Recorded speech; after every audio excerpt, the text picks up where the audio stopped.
Anik, what a present surprise! এতদিন পর কি মনে করে এসেছো? কোনো দরকার পড়েছে নাকি? সাইমা, তুমি এখানে? তুমি জানো আমি তোমাকে কত জায়গায় খুঁজেছি। সিরিয়াসলি? তুমি আমাকে খুঁজেছো? কিন্তু কেন? তোমার তো আমাকে খুঁজে বেড়ানোর কথা নয়, কারণ তুমি তো তোমার আপন ঠিকানা খুঁজে পেয়েছিলে, তাই না?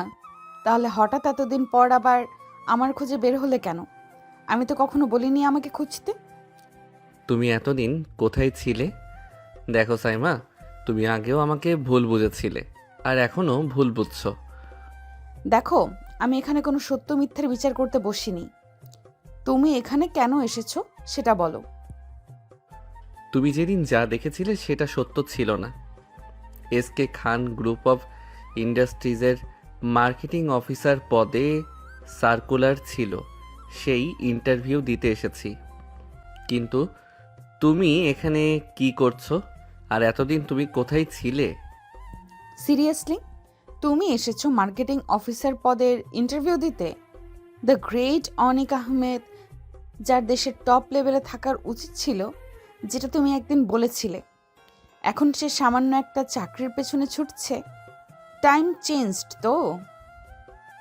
দেখো সাইমা, পরিস্থিতি সবসময় মানুষের হাতে থাকে না। আজ একজনের সময় ভালো, কাল অন্যজনের। সময় মানুষকে অনেক কঠিন জিনিস শিখিয়ে দেয়। আমি কাল যা ছিলাম আজ যে ঠিক তাই থাকবো এমন নিশ্চয়তা তো কেউ দেয়নি। আমার সাথেও ঠিক সেইটাই হয়েছে। বাহ, বেশ ভালো কথা বলতে শিখে গেছো তো। তোমার তো কিছু হোক বা না হোক, কথা বলার কনফিডেন্স কিন্তু অনেক বেড়েছে। তুমি এখানে কি করছো? আর এতদিন কোথায় ছিলে? তোমার কোনো খবর কেউ জানতো না। সোশ্যাল মিডিয়া নাম্বার সব জায়গায় তন্ন তন্ন করে খুঁজেছি তোমাকে, কিন্তু কোথাও পাইনি। যারা হারিয়ে যায় তাদের খুঁজে পাওয়া যায়, কিন্তু যারা নিজে থেকে হারিয়ে যায় তাদের খুঁজে পাওয়া যায় না। By the way, mister Anik Ahmed, আপনি যে এসকে গ্রুপ অফ ইন্ডাস্ট্রিজের মার্কেটিং অফিসার হিসেবে ইন্টারভিউ দিতে এসেছেন, সেই কোম্পানির মালিকের একমাত্র উত্তরাধিকারী আমি। মানে তুমি এসকে গ্রুপের মালিক? বুঝলাম না। তার মানে তুমি সাজ্জাদ খানের একমাত্র কন্যা সাইমা খান? অনেকের কথা শেষ হতেই সাইমা চোখের ইশারায় পরিষ্কার জানিয়ে দিলেও অনেক ঠিকই বুঝেছে। অনেকের চোখ বিস্ময়ে বড় হয়ে গেল। এতদিনের পরিচিত না, খুব ভালো পরিচিত একজন মানুষ, কিন্তু সাইমা কিন্তু সাইমা কখনোই তাকে বুঝতে দেয়নি সে এত বড়লোক বাবার মেয়ে। সাইমা অনেককে এভাবে স্থির হয়ে তাকিয়ে থাকতে দেখে নিজেকে বলে উঠল, তো মিস্টার অনিক আহমেদ, এখানেই দাঁড়িয়ে থাকবেন নাকি ইন্টারভিউটা দেবেন? আপনার জন্য নিশ্চয়ই আমি সারাদিন বসে থাকবো না, নাকি মনে মনে সিদ্ধান্ত নিয়ে ফেলেছেন ইন্টারভিউ বোর্ডে একজন মেয়ে বসে আছে বলে আপনার ইগো ইন্টারভিউ দিতে বাধা দিচ্ছে? অনিক আহমেদ হেরে যাওয়ার আগে হার মানার মানুষ নয়। ইন্টারভিউ দিতে যখন এসেছি তখন দিয়ে তবেই যাব। হুম, বাহ, কনফিডেন্স তো বেশ ভালো আছে। ঠিক আছে, ভেতরে আসুন। সাইমার অনুমতি পাওয়ার পর অনেক ভেতরে প্রবেশ করলো। একটি চেয়ার টেনে বসতেই সাইমা হাতের ইশারায় তার ফাইল চাইলো। অনেক ইশারা বুঝে ফাইলটা এগিয়ে দিল। ফাইল খুলে সাইমা দেখতে পেলেও অনেক বিজনেস ম্যানেজমেন্ট দারুণ রেজাল্ট করেছে। সে জানতো অনেক এই বিভাগে পড়তো, কিন্তু অনেক যে এত ভালো স্টুডেন্ট তা তার অজানা ছিল। ফাইল দেখে সাইমা অনেককে বলল, আপনার তো একাডেমিক কোয়ালিফিকেশন ভালো, সাবজেক্টও স্ট্রং, তাহলে হঠাৎ সব বাদ দিয়ে মার্কেটিং অফিসার পদে কেন বেছে নিলেন? আপনি চাইলে আরও বড় কিছু করতে পারতেন। তুমি তো জানো। সরি, ঠিক বুঝলাম না। আপনি কি আপনার বসের সাথে এইভাবেই কথা বলবেন? শুধুমাত্র একাডেমিক রেজাল্ট জানলেই চলে না, সাথে ম্যানার্সও থাকতে হয়। অনেক বুঝতে পারল সাইমা নিখুঁতভাবে তাকে অপমান করলো। তবুও সে দমে গেল না, কারণ এই চাকরি শুধু তার নিজের জন্য নয়, তার পরিবারের জন্যও দরকার। আর সবচেয়ে বড় কথা, যাকে সে এতদিন পাগলের মতো খুঁজেছে তাকে আজ সামনে পেয়েছে। যদি কোনোভাবে এই চাকরিটা পায় তাহলে অন্তত তার কাছাকাছি থাকতে পারবে ও। সে আর কোনো কথা না বাড়িয়ে মাথা নিচু করে বলল, সরি ম্যাডাম। ইন্টারভিউ রুমে এমন নীরবতা নেমে এলো যে কেউ শ্বাস নিলেও সেও শব্দ শোনা যাচ্ছে। সামনে বসে থাকা দুই মানুষ, অনিক আর সাইমা। দুজনেই জানে তাদের অতীত আজ যেন পরীক্ষার টেবিলে রাখা, কিন্তু আজ কোনো সম্পর্কের পরীক্ষা নয়, আজ প্রেশার পরীক্ষা। তবুও দুজনের চোখে লুকিয়ে থাকা হাজারো প্রশ্ন। সাইমা ঠান্ডা গলায় ফাইল বন্ধ করলো, তারপর ধীরে ধীরে চোখ তুলে তাকালো অনিকের দিকে, একটা দৃষ্টি যেখানে রাগ, অভিমান, ব্যথা সব কিছু মিশে আসছে। তাহলে মিস্টার অনিক আহমেদ, আপনি বলেছিলেন কেন এই চাকরি চান? আমি ভেবেছিলাম আপনি হয়তো আপনার সেই পুরনো অহংকারত্তি বিগ ড্রিম এর পেছনে ছুটবেন, কিন্তু না, আপনি এখন আমাদের কোম্পানির একটা মিড লেভেল পোস্টের জন্য আবেদন করেছেন। কারণ কারণ জীবন সবসময় আমাদের ইচ্ছে মতো চলে না ম্যাডাম। কখনো কখনো কিছু সিদ্ধান্ত নিতে হয় যা আমরা চাই না, তবুও নিতে বাধ্য হই। আমারও তেমনই হয়েছে। পরিবারের দায়িত্ব, বাবার অসুস্থতা, ছোট ভাইয়ের পড়াশোনা, সব মিলিয়ে একটা স্থির চাকরি দরকার ছিল। আর আমি এই ক্ষেত্রটা ভালো জানি, তাই আবেদন করেছি। ও, তো আপনি বলতে চাইছেন আপনি ম্যাডাম সাইমা খানের কোম্পানিকে ব্যবহার করতে চান আপনার পার্সোনাল সমস্যার সমাধান হিসেবে? না ম্যাডাম, আমি আপনার কোম্পানিকে ব্যবহার করতে আসিনি। আমি এখানে কাজ করতে এসেছি, আর যোগ্যতা অনুযায়ী সুযোগ পেলে প্রমাণ করতে পারবো আমি এই চাকরির যোগ্য। সব কিছু মিশে আছে। সাইমা চেয়ারে হালকা হেলান দিয়ে বসল, চোখে সেই পুরনো ক্ষতের ছাপ যা এখনও শুকায়নি। সে জানে তার সামনে যে মানুষটা বসে আছে সে একসময় তার পৃথিবী ছিল, আর আজ তার অধীনস্থ কর্মচারী হওয়ার আবেদনকারী। ঠিক আছে, তাহলে বলুন, যদি আপনাকে আমাদের কোম্পানির মার্কেটিং অফিসার হিসেবে নিযুক্ত করা হয়, আপনি প্রথম 6 মাসে কি কি লক্ষ্য নিয়ে কাজ করবেন? আমাদের কোম্পানির জন্য আপনার পরিকল্পনা কি? প্রথমত, আমরা এখানকার মার্কেটিং ক্যাম্পেইনগুলোতে ইমোশনাল অ্যাটাচমেন্ট হারাচ্ছি। কাস্টমার শুধু বিজ্ঞাপন দেখে পণ্য কিনে না, তারা ব্র্যান্ডের সাথে যুক্ত হতে চায়। তাই প্রথম 6 মাসে আমি 1. ব্র্যান্ড কনজিউমার কানেকশন বাড়ানোর জন্য real time history based ad চালু করব। 2. অনলাইন প্ল্যাটফর্মে কাস্টমার এঙ্গেজমেন্ট 25% বাড়ানোর লক্ষ্য নেব। আর তৃতীয়ত, নতুন 3টি অঞ্চলে ডিস্ট্রিবিউশন নেটওয়ার্ক চালু করব, যেখানে এখনও এসকে গ্রুপের উপস্থিতি কম। অনেক বলতে বলতে থামল না। বড় বড় কর্পোরেটর শব্দ, চমৎকার প্রেজেন্টেশন সবই ছিল। সাইমা লক্ষ্য করছিল প্রতিটা অভিব্যক্তি।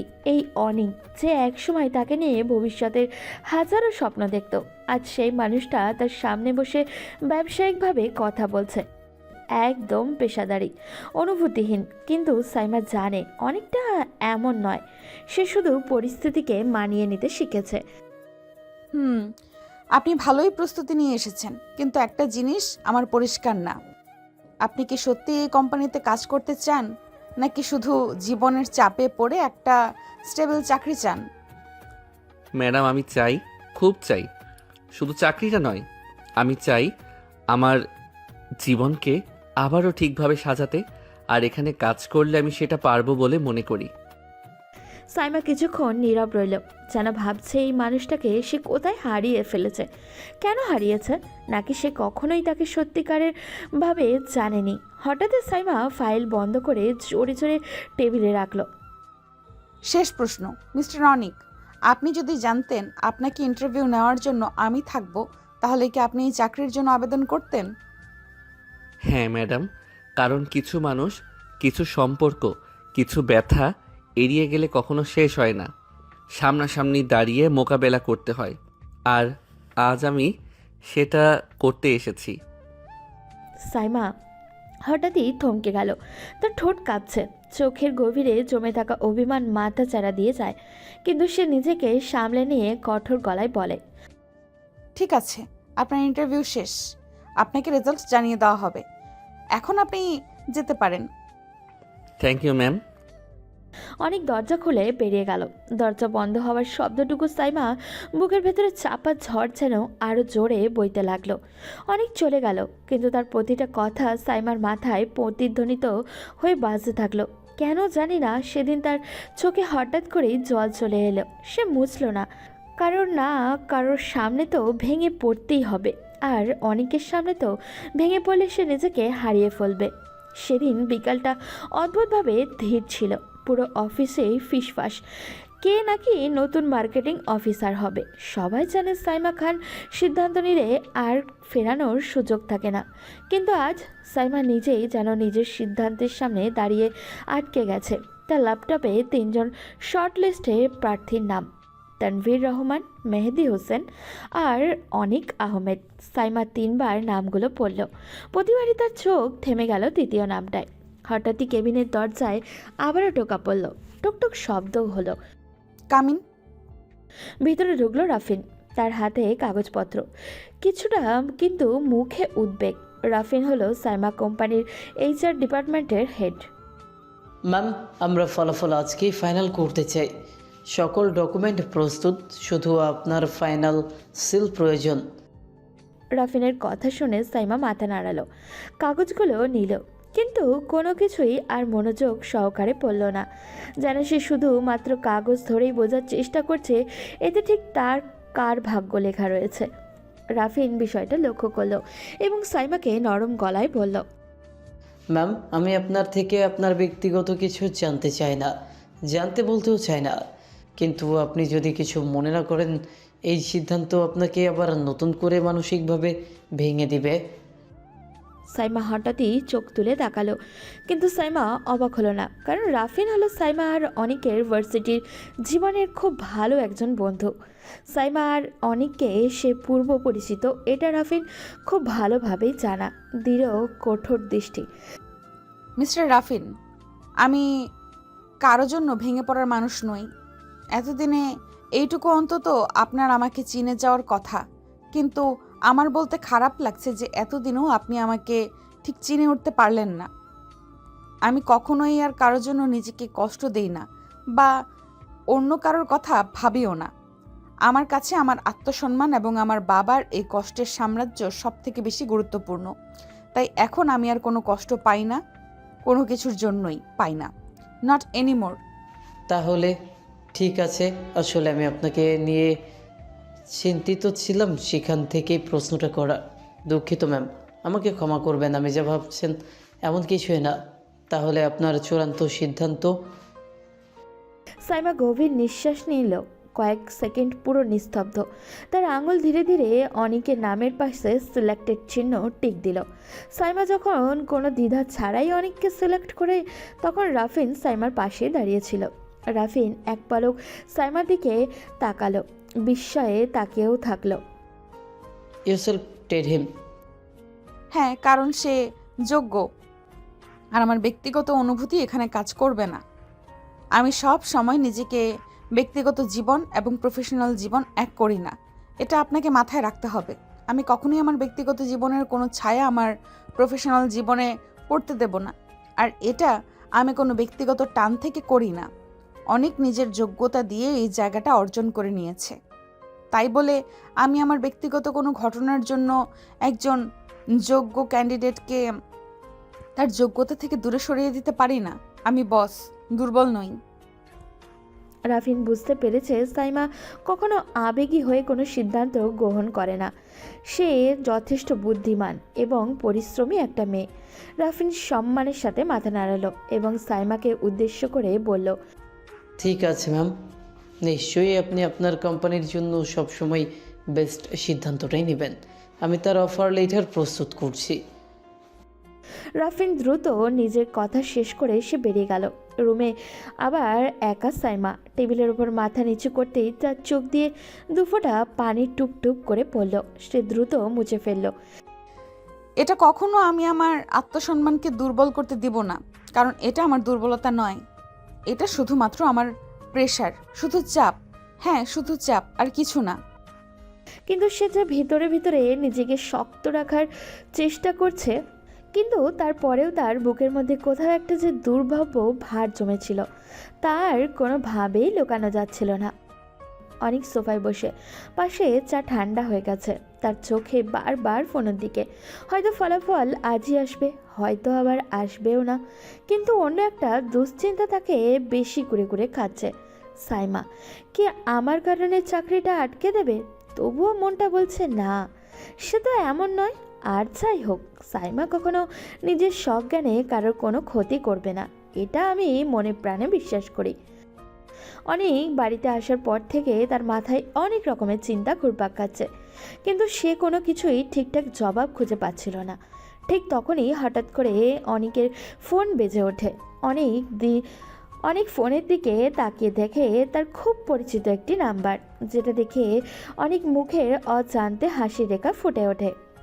অনেক ফোনটা হাতে নিয়ে ব্যালকনিতে চলে যায় এবং ফোনটা রিসিভ করে বলে, এই কি অবস্থা? ফোনের ওপাশ থেকে হয়তোবা কিছু একটা বললেও অনেককে, যেটা শুনে অনেকের হাসি রেখাটা আরও চওড়া হয়ে উঠল। এরপর অনেক নিজে থেকেই আবারও বলে উঠল, চিন্তা নেই, ওকে যখন গর্ত থেকে টেনে বের করে আনতে পেরেছি তখন আমি আর কখনোই তাকে হারিয়ে যেতে দিব না। শক্ত করে আটকে রাখবো, জড়িয়ে রাখবো নিজের বুকের মাঝে, যেন কোনোভাবে আমাকে আর একা রেখে চলে যেতে না পারে। অনেক হয়েছে, অনেক কষ্ট সহ্য করেছি আমি, কিন্তু আর না।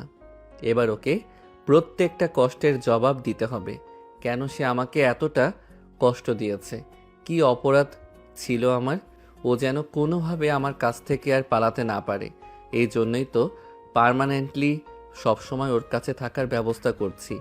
আর ধন্যবাদ আমাকে এতটা সাহায্য করার জন্য, আমার প্রাণ ভোমরাকে খুঁজে বের করার জন্য, আমাকে সাহায্য করার জন্য। ট্রিং ট্রিং। অনেক কথা বলে ফোনটা কাটার পর হঠাৎ করে তার ফোনে একটা নোটিফিকেশান আসে। অনেক ফোনের স্ক্রিনের দিকে তাকিয়ে দেখে ফোনের মেল নোটিফিকেশান।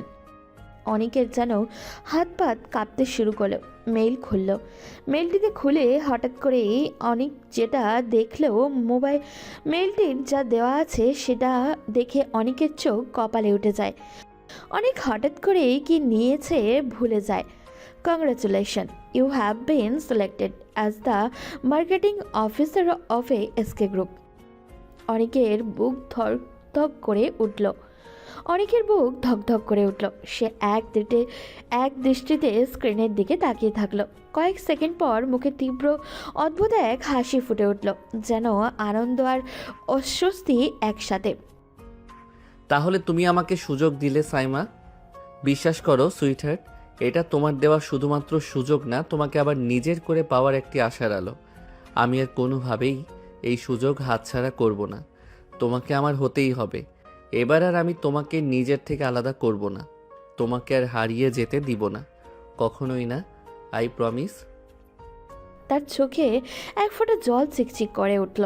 তার আবেগ কেমনভাবে বাইরে বেরিয়ে আসছে, যেন সে অনেক সাধনার পর তার ধৈর্য এবং সাধারণ ফল পেয়েছে।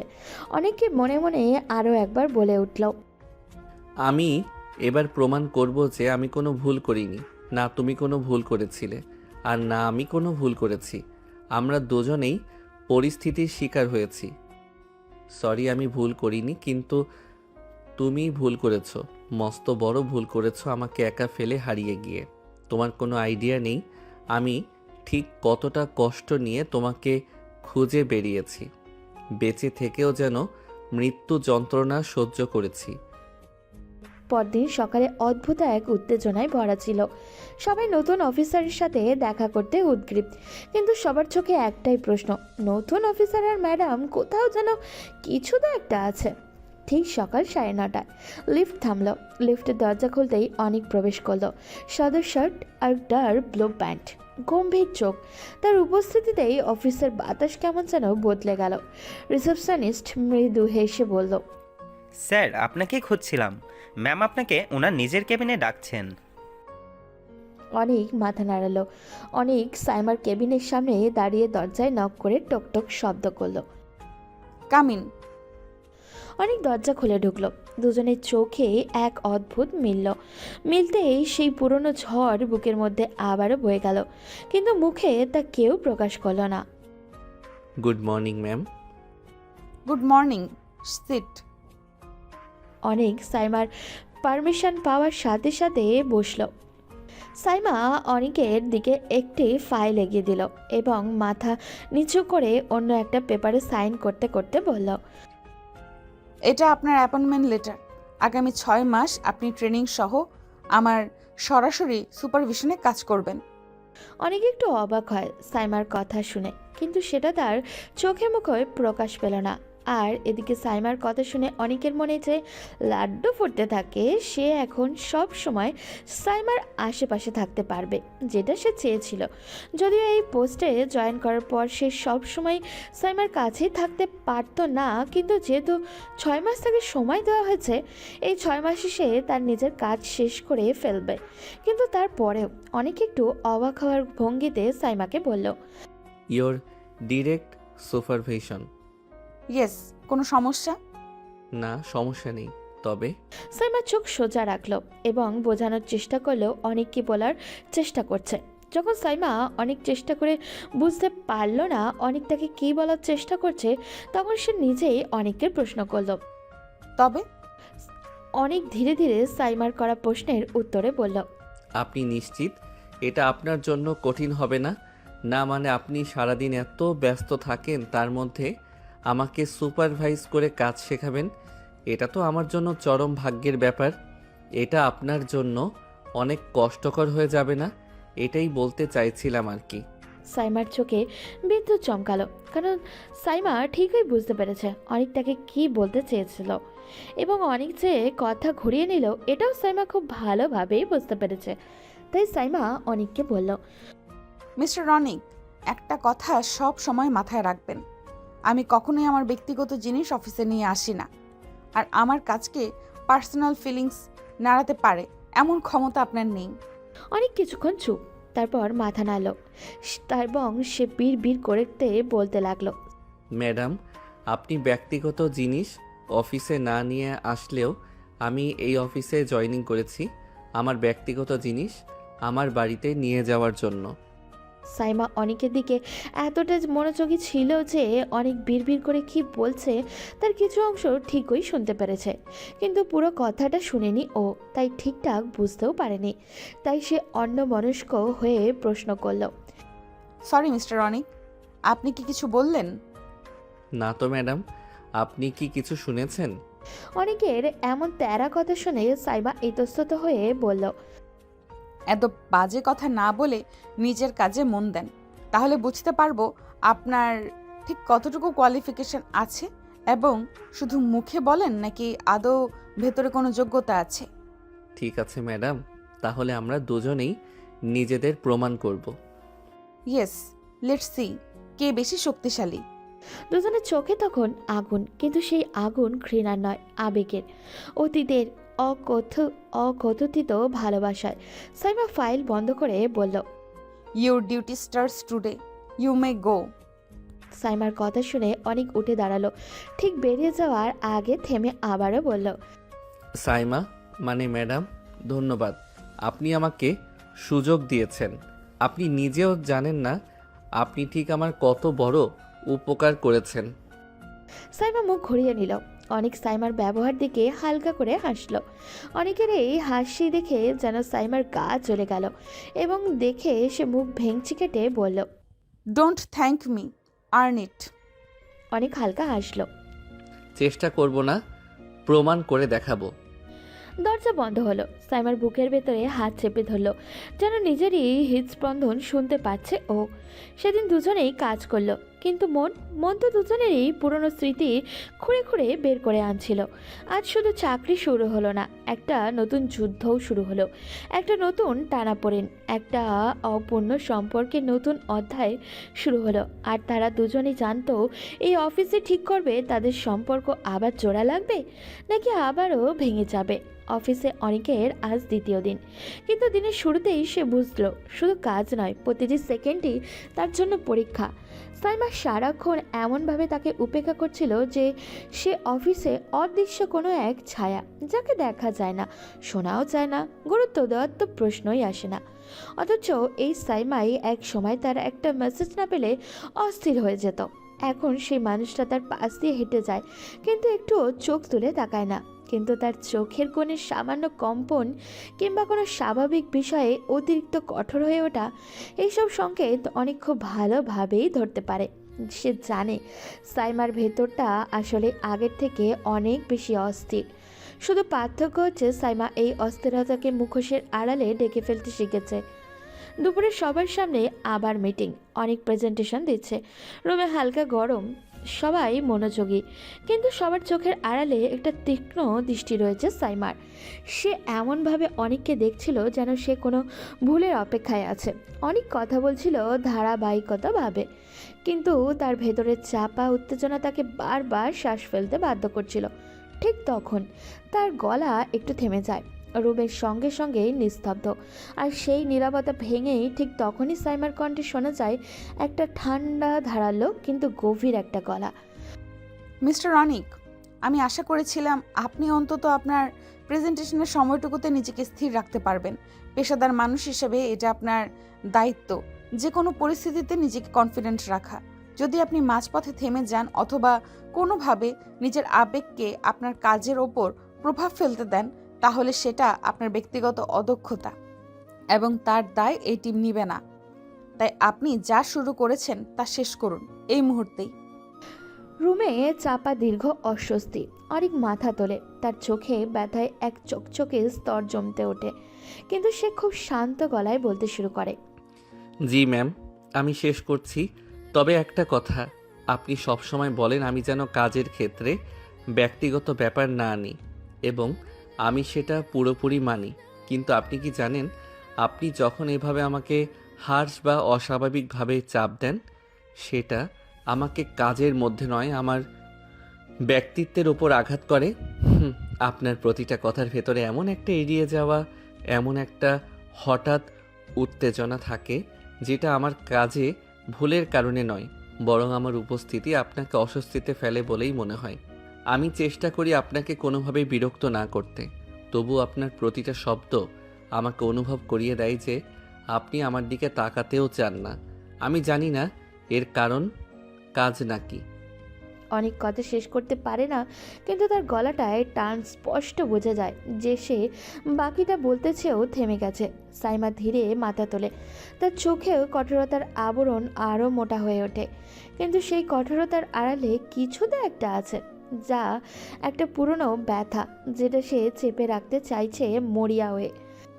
মিস্টার অনিক, আপনার একটা বিষয় বুঝতে হবে।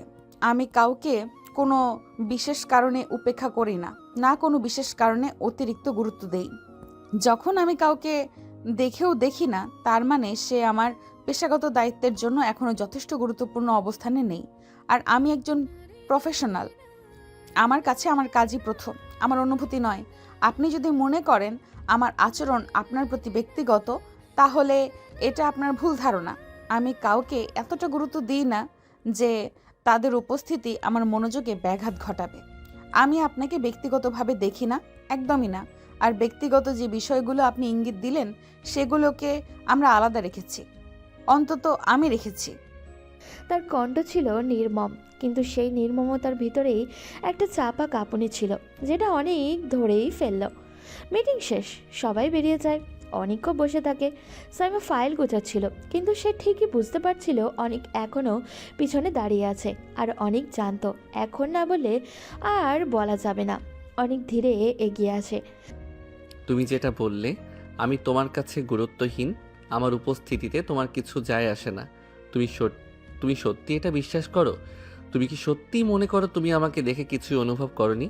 তোমার চোখে সেই ক্ষুদ্র কম্পন, তোমার কথা বলার সময় অকারণ রাগ, তোমার হঠাৎ করে শ্বাস আটকে আসা, আমি কি এসব দেখতে পাই না? তুমি কি মনে করো 3 বছর তোমাকে ভালোবেসে আমি এতটাই অন্ধ ছিলাম যে আজ তোমাকে পড়তে পারবো না? তুমি যদি সত্যি আমাকে ভুলে যেতে, আমার দিক থেকে মুখ ফিরিয়ে নিতে পারতে, তাহলে আজ তোমার কণ্ঠ এমনভাবে কাঁপতো না। তুমি শুধু একটা মুখোশ পরে আছো সাইমা, নিজেকে বাঁচানোর জন্য। কিন্তু তুমি ভুলে গেছো আমি তোমাকে মুখোশ ছাড়া মানুষ হিসেবেই চিনেছি। তাই বলছি, যত দূরেই থাকো তুমি, আমি তোমার চোখের ভেতর থাকা সত্যটা দেখতে পাই। সাইমা থেমে যায়, তার আঙুল হঠাৎ কাগজের উপরে থমকে যায়। সে মাথা তোলে, চোখে প্রচণ্ড চেষ্টা নিজেকে শক্ত দেখানোর। অনেক, তুমি যা ভাবছো তা বাস্তব নয়। আমি যদি তোমাকে ভুলে যেতে না পারতাম, তাহলে আজ আমি এই অবস্থানে আসতে পারতাম না। আমার দায়িত্ব, আমার বাবার কোম্পানি, আমার সব কিছু, সব আমাকে বাধ্য করেছে নিজেকে কঠোর করতে। তোমার সাথে আগের মতো কথা বললে, আগের মতো আচরণ করলে আমি ভেঙে পড়তাম। আর আমি এখন ভেঙে পড়ার অবস্থায় নেই। দুর্বলতা আমার কাছে এখন বিলাসিতা, যা আমি আর বহন করতে পারি না। তাই তোমাকে দূরে রাখতে চাই বলে নয়, বরং কাছাকাছি এলে আমি আমার সিদ্ধান্তে স্থির থাকতে পারবো না বলেই আমি এই দূরত্ব রাখি। তুমি বুঝতে পারো আর না পারো, এটাই সত্যি। দুজনের মাঝে নীরবতা নেমে আসে। সাইমার চোখ জলের মতো ভিজে উঠলেও সে দমিয়ে রাখে। অনেক কয়েক সেকেন্ড তাকিয়ে থাকে তার দিকে, যেন সে এখনই কিছু বলে ফেলবে যা তাদের মাঝে জমে থাকা বছরের দূরত্ব ভেদ করে দেবে। কিন্তু সে নিজেকে থামিয়ে নেয়। তুমি বলো বা না বলো, তুমি এখনো অনুভব করো, এটা আমি জানি। আর আমি বলছি, আমি এখানে এসেছি তোমার জীবনে বিশৃঙ্খলা আনতে নয়, বরং তোমাকে সেই বিশৃঙ্খলা থেকে উদ্ধার করতে, যেটা তুমি 3 বছর ধরে নিজের ভেতরে চেপে রেখেছ। তুমি চাও বা না চাও, আমি থামবো না, কারণ তুমি যত দূরেই যাও না কেন, আমি তোমাকে আর হারিয়ে যেতে দেব না। সাইমা দ্রুত মুখ ফিরিয়ে নেয়, কারণ সে জানে আর এক সেকেন্ডও এখানে থাকলে তার চোখের জল পড়ে যাবে, এবং সেটা সে কখনোই অনেককে দেখাতে দিতে চায় না। এই যুদ্ধ তো এখন শুরু। দুজনের ভেতরে যে আগুন জমে আছে তা এখনও পুরোপুরি জ্বলে ওঠেনি। সামনে আরও উত্তেজনা, আরও আবেগ, আরও মুখোমুখি সংঘর্ষ অপেক্ষা করছে। অনেকের অফিসে দ্বিতীয় সপ্তাহ চলছে, কিন্তু সে দিনের শুরু থেকেই বুঝতে পারছিল প্রতিটা মুহূর্ত যেন তাকে পরীক্ষা নিচ্ছে। সাইমার সঙ্গে তার সম্পর্কের মাঝে এক গভীর সংকট ঘুরে ফিরে আসছে। সাইমা যে একসময় তার জন্য স্নেহের প্রতীক ছিল, এখন যেন এক অদৃশ্য প্রাচীরের ভিতরে তা আবদ্ধ। সেদিনের কথা মনে পড়ল, যখন সে সাইমার সামনে দাঁড়িয়ে নিজের অনুভূতি খুলে দিয়েছিল, আর সাইমা চেপে যাওয়া ব্যথা নিয়ে দূরত্ব বজায় রাখার চেষ্টা করছিল। তবে আজ সাইমার অফিসে একটা নতুন মানুষ এসেছে। তার নাম হলো মিরাজ। সুদর্শন, উচ্চাকাঙ্ক্ষী এবং আত্মবিশ্বাসী। দেশে বাইরে থেকে পড়াশুনো শেষ করে এসেছে, আর সে সাইমার বাবার ব্যবসায়িক পার্টনারের ছেলে। সামনে তাদের বড় একটা ডিলের প্রেজেন্টেশন, কয়েকশো কোটি টাকার ডিল, আর মিরাজ এসেছেন সাইমার পাশে সেই কাজের জন্য সাহায্য করতে। এই নতুন আসার মধ্যেই অনেক চোখে পড়ল মিরাজের দৃষ্টিতে সাইমার দিকে যে গভীর নজর, সেই নজরটাকে বারবার চালিয়ে তুলছে। অনেক যা বুঝতে পারছিল তা একদিকে যেমন তার রাগ বাড়াচ্ছিল, অন্যদিকে তার ভেতরে সাইমাকে নিয়ে আরও তীব্র প্রেম আর পীড়া জাগিয়ে তুলছিল। একদিন দুপুরে অফিসের মিটিং রুমে যখন সবার মনোযোগ ছিল প্রেজেন্টেশনের দিকে, ঠিক তখনই অনিক আর মিরাজ পাশাপাশি বসেছিল। তাই অনিক বলল, মিরাজ, তুমি আজকাল সাইমার চারপাশে থাকছো খুব বেশি, এটা তোমার কাজের অংশ তো, নাকি তার জন্য অন্য কিছু? অনেক ভাই, আবার এখানে আসার একটাই কারণ, এই ডিল সফল করা। তুমি যদি আমার কাজ নিয়ে সন্দেহ করো তাহলে সেটা ভুল। আমি শুধু পেশাদার। পেশাদার? তোর চোখ আর তোর ভাবনা বলে অন্য কথা। তুমি বারবার ওর দিকে তাকিয়ে থাকিস আর ওর পাশে থাকতে চেষ্টা করিস। আমি এটা সহ্য করতে পারছি না। তুমি যে জায়গাটা দখল করার চেষ্টা করছো, সেই জায়গাটা অলরেডি আমার নামে লেখা হয়ে আছে। শুধু 1, 2, 3 দিনের জন্য না, এটি অনেক আগেই তৈরি হয়ে গেছে। তাই বৃথা চেষ্টা করো না, এতে পরবর্তীতে তোমারই কষ্ট হবে বস। আমি সাইমার কাছে আছি শুধু কারণ ওর কাজের সঙ্গী হতে চাই। আর তুই এটা নষ্ট করতে চাস, ওর জীবনে আমার আশা তোর জন্য হুমকি হতে পারে, সেটা আমাকে নিয়ে ভাবিস না। আর তাছাড়া তোমার নিজের প্রতি এত কনফিডেন্ট, তাহলে এত ভয় পাচ্ছ কেন? তুমি না বলছো সাইমার মনে তোমার জন্য পার্মানেন্ট জায়গা আছে, তাহলে কেন সেই জায়গা হারানোর ভয় পাচ্ছ? আমি ভয় পাচ্ছি না মিরাজ, আমি তোমাকে নিয়ে চিন্তিত। পরবর্তীতে তোমার মন ভাঙলে তুমি সেটা সহ্য করতে পারবে তো? এজন্য তোমাকে আগে থেকে সাবধান করে দিলাম। ধন্যবাদ ভাই তোমাকে আমার মন নিয়ে এত ভাবার জন্য, কিন্তু তোমাকে আমার মন নিয়ে ভাবতে হবে না। তুমি নিজের চিন্তা করো। তুমি এখন পর্যন্ত সাইমাকে হারানোর ভয় পাচ্ছ, তাহলে কি এমন জায়গা তৈরি করলে যেটা এত নড়বড়ে হারিয়ে যাওয়ার ভয় আছে? মিরাজ কথা শুনে অনেকের বুকটা ভেঙে গেল। আর সে তখন বুঝতে পারছিল শুধু কাজের জন্য নয়, মিরাজ আসলে সাইমার জীবনে নতুন একটা আশা, নতুন আলোর প্রতীক সৃষ্টি করার বৃথা চেষ্টা করার জন্য এখানে এসেছে। আর অনেকের মনে হয় সাইমা যে পরিমাণ জিদি আর রাগী একটা মেয়ে, এখন সে যদি অনেকের উপর রাগ করে বা অনেকের উপরে অভিমান করে যে কোনো ভুল সিদ্ধান্ত নিয়ে নেয়, তাহলে তো অনেক সেটা সহ্য করতে পারবে না। একদিন বিকেলে অফিসের বাইরের বাগানে অনেক হাঁটাহাঁটি করার জন্য এসেছিল। একটু, কিন্তু এসে দেখে সাইমা একটা বেঞ্চে একা একা বসে আছে। অনেক বিষয়টা লক্ষ্য করে সামনে সাইমার দিকে এগিয়ে যায়। সাইমা অনেকের উল্টো পাশ করে বসেছিল, কিন্তু তারপরেও সাইমা যখন বুঝতে পারে নিজের পেছনে কারোর উপস্থিতি, তখন তার আর বুঝতে বাকি থাকে না কে এসেছে তার পেছনে। তার নাম মাত্র বিচ্ছেদ হয়েছে, কিন্তু মন মন তো এক জায়গাতেই রয়েছে। সাইমা পেছনে যে এসেছে সেটা দেখার জন্য সাইমাকে আর কষ্ট করে পেছনে তাকাতে হয় না। পিছনে না তাকিয়ে সাইমা বলল, আজকে হঠাৎ একা একা এখানে কি করছেন? আপনাকে যে কাজ দেওয়া হয়েছিল সেটা শেষ করেছেন?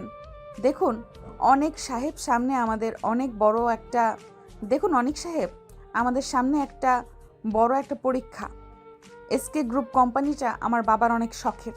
তিনি এই কোম্পানিটাকে দাঁড় করানোর জন্য অনেক পরিশ্রম করেছে। রাত দিন এক করে তিনি এই কোম্পানিটাকে দাঁড় করিয়েছেন।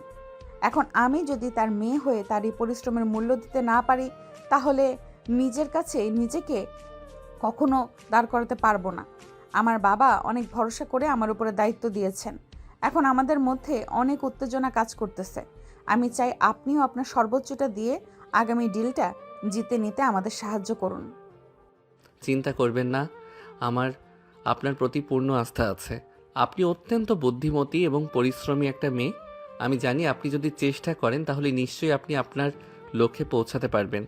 জানি না কি পারবো, কতটুকু পারবো, তবে আমাকে যদি আপনার এই জার্নিতে কখনো কোনো সময় প্রয়োজন পড়ে শুধু একটাবার আওয়াজ দেবেন। নিজের সর্বশেষ দিয়ে চেষ্টা করব। আমি ভয় পাচ্ছি, অনেক ভয় পাচ্ছি। আমি আমার সিদ্ধান্তে ভেঙে পড়ব। আমি চাই শক্ত থাকি, কিন্তু কখনো কখনো আমার মনের কোণে কিছু আতঙ্ক আমাকে তিলে তিলে শেষ করে দিচ্ছে। অনেক জানে সাইমা কতটা আবেগী। সে তার বাবাকে ভীষণ ভালোবাসে। সাইমা যখন কাউকে ভালোবাসে তখন তার জন্য সাইমা নিজের সর্বোচ্চটা বাজি রেখে দেয়। তারপরেও কখনো তার ভালোবাসার মানুষকে ছোট হতে দেয় না। সেখানে বিষয়টা তো তার বাবার স্বপ্নে সাইমা নিজের জীবনে বাজি রেখে দিবে, কিন্তু তারপরও তার বাবার স্বপ্ন ভাঙতে দিবে না। অনেক মাঝে মাঝে ভাবে কিভাবে পারে এই মেয়েটা এত কঠোর খোলসের মাঝে এতটা দুর্বল সত্তাকে লুকিয়ে রাখতে। এক সন্ধ্যায় অফিসের লবিতে এসে দেখে সাইমা ল্যাপটপে বসে কাজ করছে এবং মিরাজ তার পাশে বসে তাকে মাথা থেকে পা পর্যন্ত পরখ করে যাচ্ছে। মিরাজের এমন দৃষ্টিতে সাইমার দিকে তাকিয়ে আছে যেন সে চোখ দিয়ে সাইমাকে গিলে খাচ্ছে। বিষয়টা দেখার পর থেকে অনেকের যেন রাগে পুরো গা জ্বলে যাচ্ছে। অফিসের মিটিং রুমে আলো ঝলমল করছে। সাইমা, অনেক, মিরাজ এবং টিমের বাকিরা বদ্ধমূলত মনোযোগ দিয়ে অপেক্ষা করছে। আজকের প্রেজেন্টেশন তাদের ক্যারিয়ারের জন্য অনেক বড় একটা সুযোগ। এসকে গ্রুপের নতুন ডিল পেতে হবে। সাইমার চোখের দৃঢ়তা, মুখে আত্মবিশ্বাস। সে জানে আজকে তার পুরো পরিকল্পনায় স্পষ্ট, সুনির্দিষ্ট এবং সকলের হৃদয় ছুঁয়ে যাবে। সুপ্রিয় সকলকে ধন্যবাদ। আজ আমরা শুধু একটা ডিল পেতে চাইছি না, আমরা চাই এই ডিলের মাধ্যমে এসকে গ্রুপের ব্র্যান্ডকে নতুন উচ্চতায় নিয়ে যেতে। আমার পরিকল্পনা 3টি মূল স্তম্ভের উপর দাঁড়িয়ে। প্রথমত, কাস্টমার এঙ্গেজমেন্ট বৃদ্ধি। দ্বিতীয়ত, নতুন বাজারের প্রবেশ। এবং তৃতীয়ত, ডিজিটাল মার্কেটিং ক্যাম্পেইন শক্তিশালী করা। সাইমা, তোমার পয়েন্টগুলো স্পষ্ট এবং বাস্তবসম্মত। আমি পুরোপুরি তোমার পরিকল্পনার সাথে এক। ধন্যবাদ মিরাজ। আমি বিশ্বাস করি আমাদের টিম এই চ্যালেঞ্জ মোকাবেলা করতে প্রস্তুত। অনেক, তোমার রিপোর্ট এবং পরিসংখ্যানগুলো এই পরিকল্পনাকে আরও শক্তিশালী করেছে। আমার পক্ষ থেকে সর্বোচ্চ চেষ্টা করব। এটা আমাদের সবার জন্য একটি বড় সুযোগ। প্রেজেন্টেশন শেষ হতেই মিটিং রুমে প্রশংসার ঝড় উঠল। সবাই জানে আজকের দিনটা তাদের কেরিয়ারের জন্য মাইল ফলক হতে চলেছে। কয়েকদিনের মধ্যে অফিসের উচ্চপদস্থ কর্মকর্তারা ডিলের অনুমোদন জানালো। ডিল পাওয়ার খবর ছড়িয়ে পড়ার পর অফিসের বায়ুমণ্ডল যেন উল্লাসিত। সাইমা নিজেই জানতো এই সফলতার পেছনে কেবল তার একার অবদান নয়, পুরো টিমের কঠোর পরিশ্রমের ফল। তাই সিদ্ধান্ত নিল সে টিমকে ট্রিট দিবে। সবাইকে ধন্যবাদ। তোমাদের সহযোগিতা ছাড়া আজকে এই সাফল্য সম্ভব ছিল না। চলুন আমরা সবাই মিলে একটা ছোট্ট পার্টি করি, একসাথে আনন্দ ভাগাভাগি করি। অসাধারণ। এই খুশির মুহূর্তে সবাই একসাথে হতে পারলে ভালো লাগবে। আমি তো অপেক্ষায় আছি। কাজের মাঝে একটু বিশ্রাম মন্দ হবে না। অফিসের বাইরে একটি ক্যাফেতে সবাই জমায়েত হলো। খাবার দাবার, হাসি মজা, পুরনো গল্পের ঝলক সব মিলিয়ে আজকের দিনটা হয়ে উঠল স্মরণীয়। সাইমা মাইক হাতে উঠে বলল, সবাই আজকে আমরা শুধু একটা ডিল পাইলাম না, আমরা একটা টিম হিসেবে একত্রিত হয়েছি। এই যাত্রায় আপনাদের প্রত্যেকের অবদান অমূল্য। আমি গর্ব করি তোমাদের সবাইকে নিয়ে। ধন্যবাদ ম্যাম আপনাকে। সেই রাতে তাদের জন্য নতুন আশায় আলোয় ভরা। অনেকের চোখ যেন নতুন স্বপ্ন। মিরাজের মুখে একটা অদৃশ্য সুরক্ষা আর সাইমার মনের স্বপ্নের ডানা পাখা মেলার মতো ছড়িয়ে পড়ল। সেদিনের পর থেকে সাইমা যেমন একটা কঠোর মনোভাব নিয়ে সবার সঙ্গে ব্যবহার করত, সেদিনের কনফারেন্সের পর থেকে সকলের সাথে অনেক সহজ হয়ে গেছে। সকলের সাথে হাসি মুখে কথা বলছে। অনেকের সঙ্গে আগের মতো কঠোরভাবে কথা বলতো না, এখন আরও তাও বলে না। অনেকের সাথে সম্পর্কটা অনেক সহজ হয়ে গিয়েছে। আগে দুজনেই একসঙ্গে কথা বলতে ভীষণ অস্বস্তি বোধ করত, যেটা অনেকের পক্ষ থেকে থাকলেও সাইমার পক্ষ থেকে বেশি ছিল। এরই মাঝে হঠাৎ একদিন সকালে সবাই অফিসে আসার পরে মিরাজ সকলের উদ্দেশ্যে বলে, আপনাদের জন্য আজকে আমার পক্ষ থেকে ট্রিট রয়েছে, কারণ আজকে আমি অনেক খুশি। আমার জীবনের আরও একটি বড় ইচ্ছে পূরণ হতে চলেছে। এখন হয়তো আপনাদের মনে প্রশ্ন থাকতে পারে, কি এমন ইচ্ছে পূরণ হতে চলেছে যার জন্য আজকে আমার পক্ষ থেকে আপনাদের ট্রিট? Anyone guess? মিরাজের কথা শুনে সকলের মাঝে একটা সুন্দর নীরবতা পড়ে গেল, যেন মিরাজকে এমন কোনো বড় প্রাপ্তি লাভ করতে যাচ্ছে যার জন্য তিনি সবাইকে ট্রিট দিতে চলেছেন। কিন্তু তারপর সকলে অনেক খুশি। মিরাজ নিচেও মুচকি মুচকি হাসছে। এমন সময় অফিসের মেন গেট দিয়ে সাইমা অফিসে এন্ট্রি নিল। হঠাৎ করে সকলে এক জায়গায় দাঁড়িয়ে থাকতে দেখে তার ভ্রু কুঁচকে আসে। সকলের পেছনে দাঁড়িয়ে আছে অনেক। অনেক নিজেও কিছু বুঝতে পারছে না, তাই সে সকলকে উপেক্ষা করে তার নজর গিয়ে পড়ে সাইমার দিকে। অনেকদিন ধরেই সে সাইমার দিকে এমনভাবে তাকিয়ে আছে।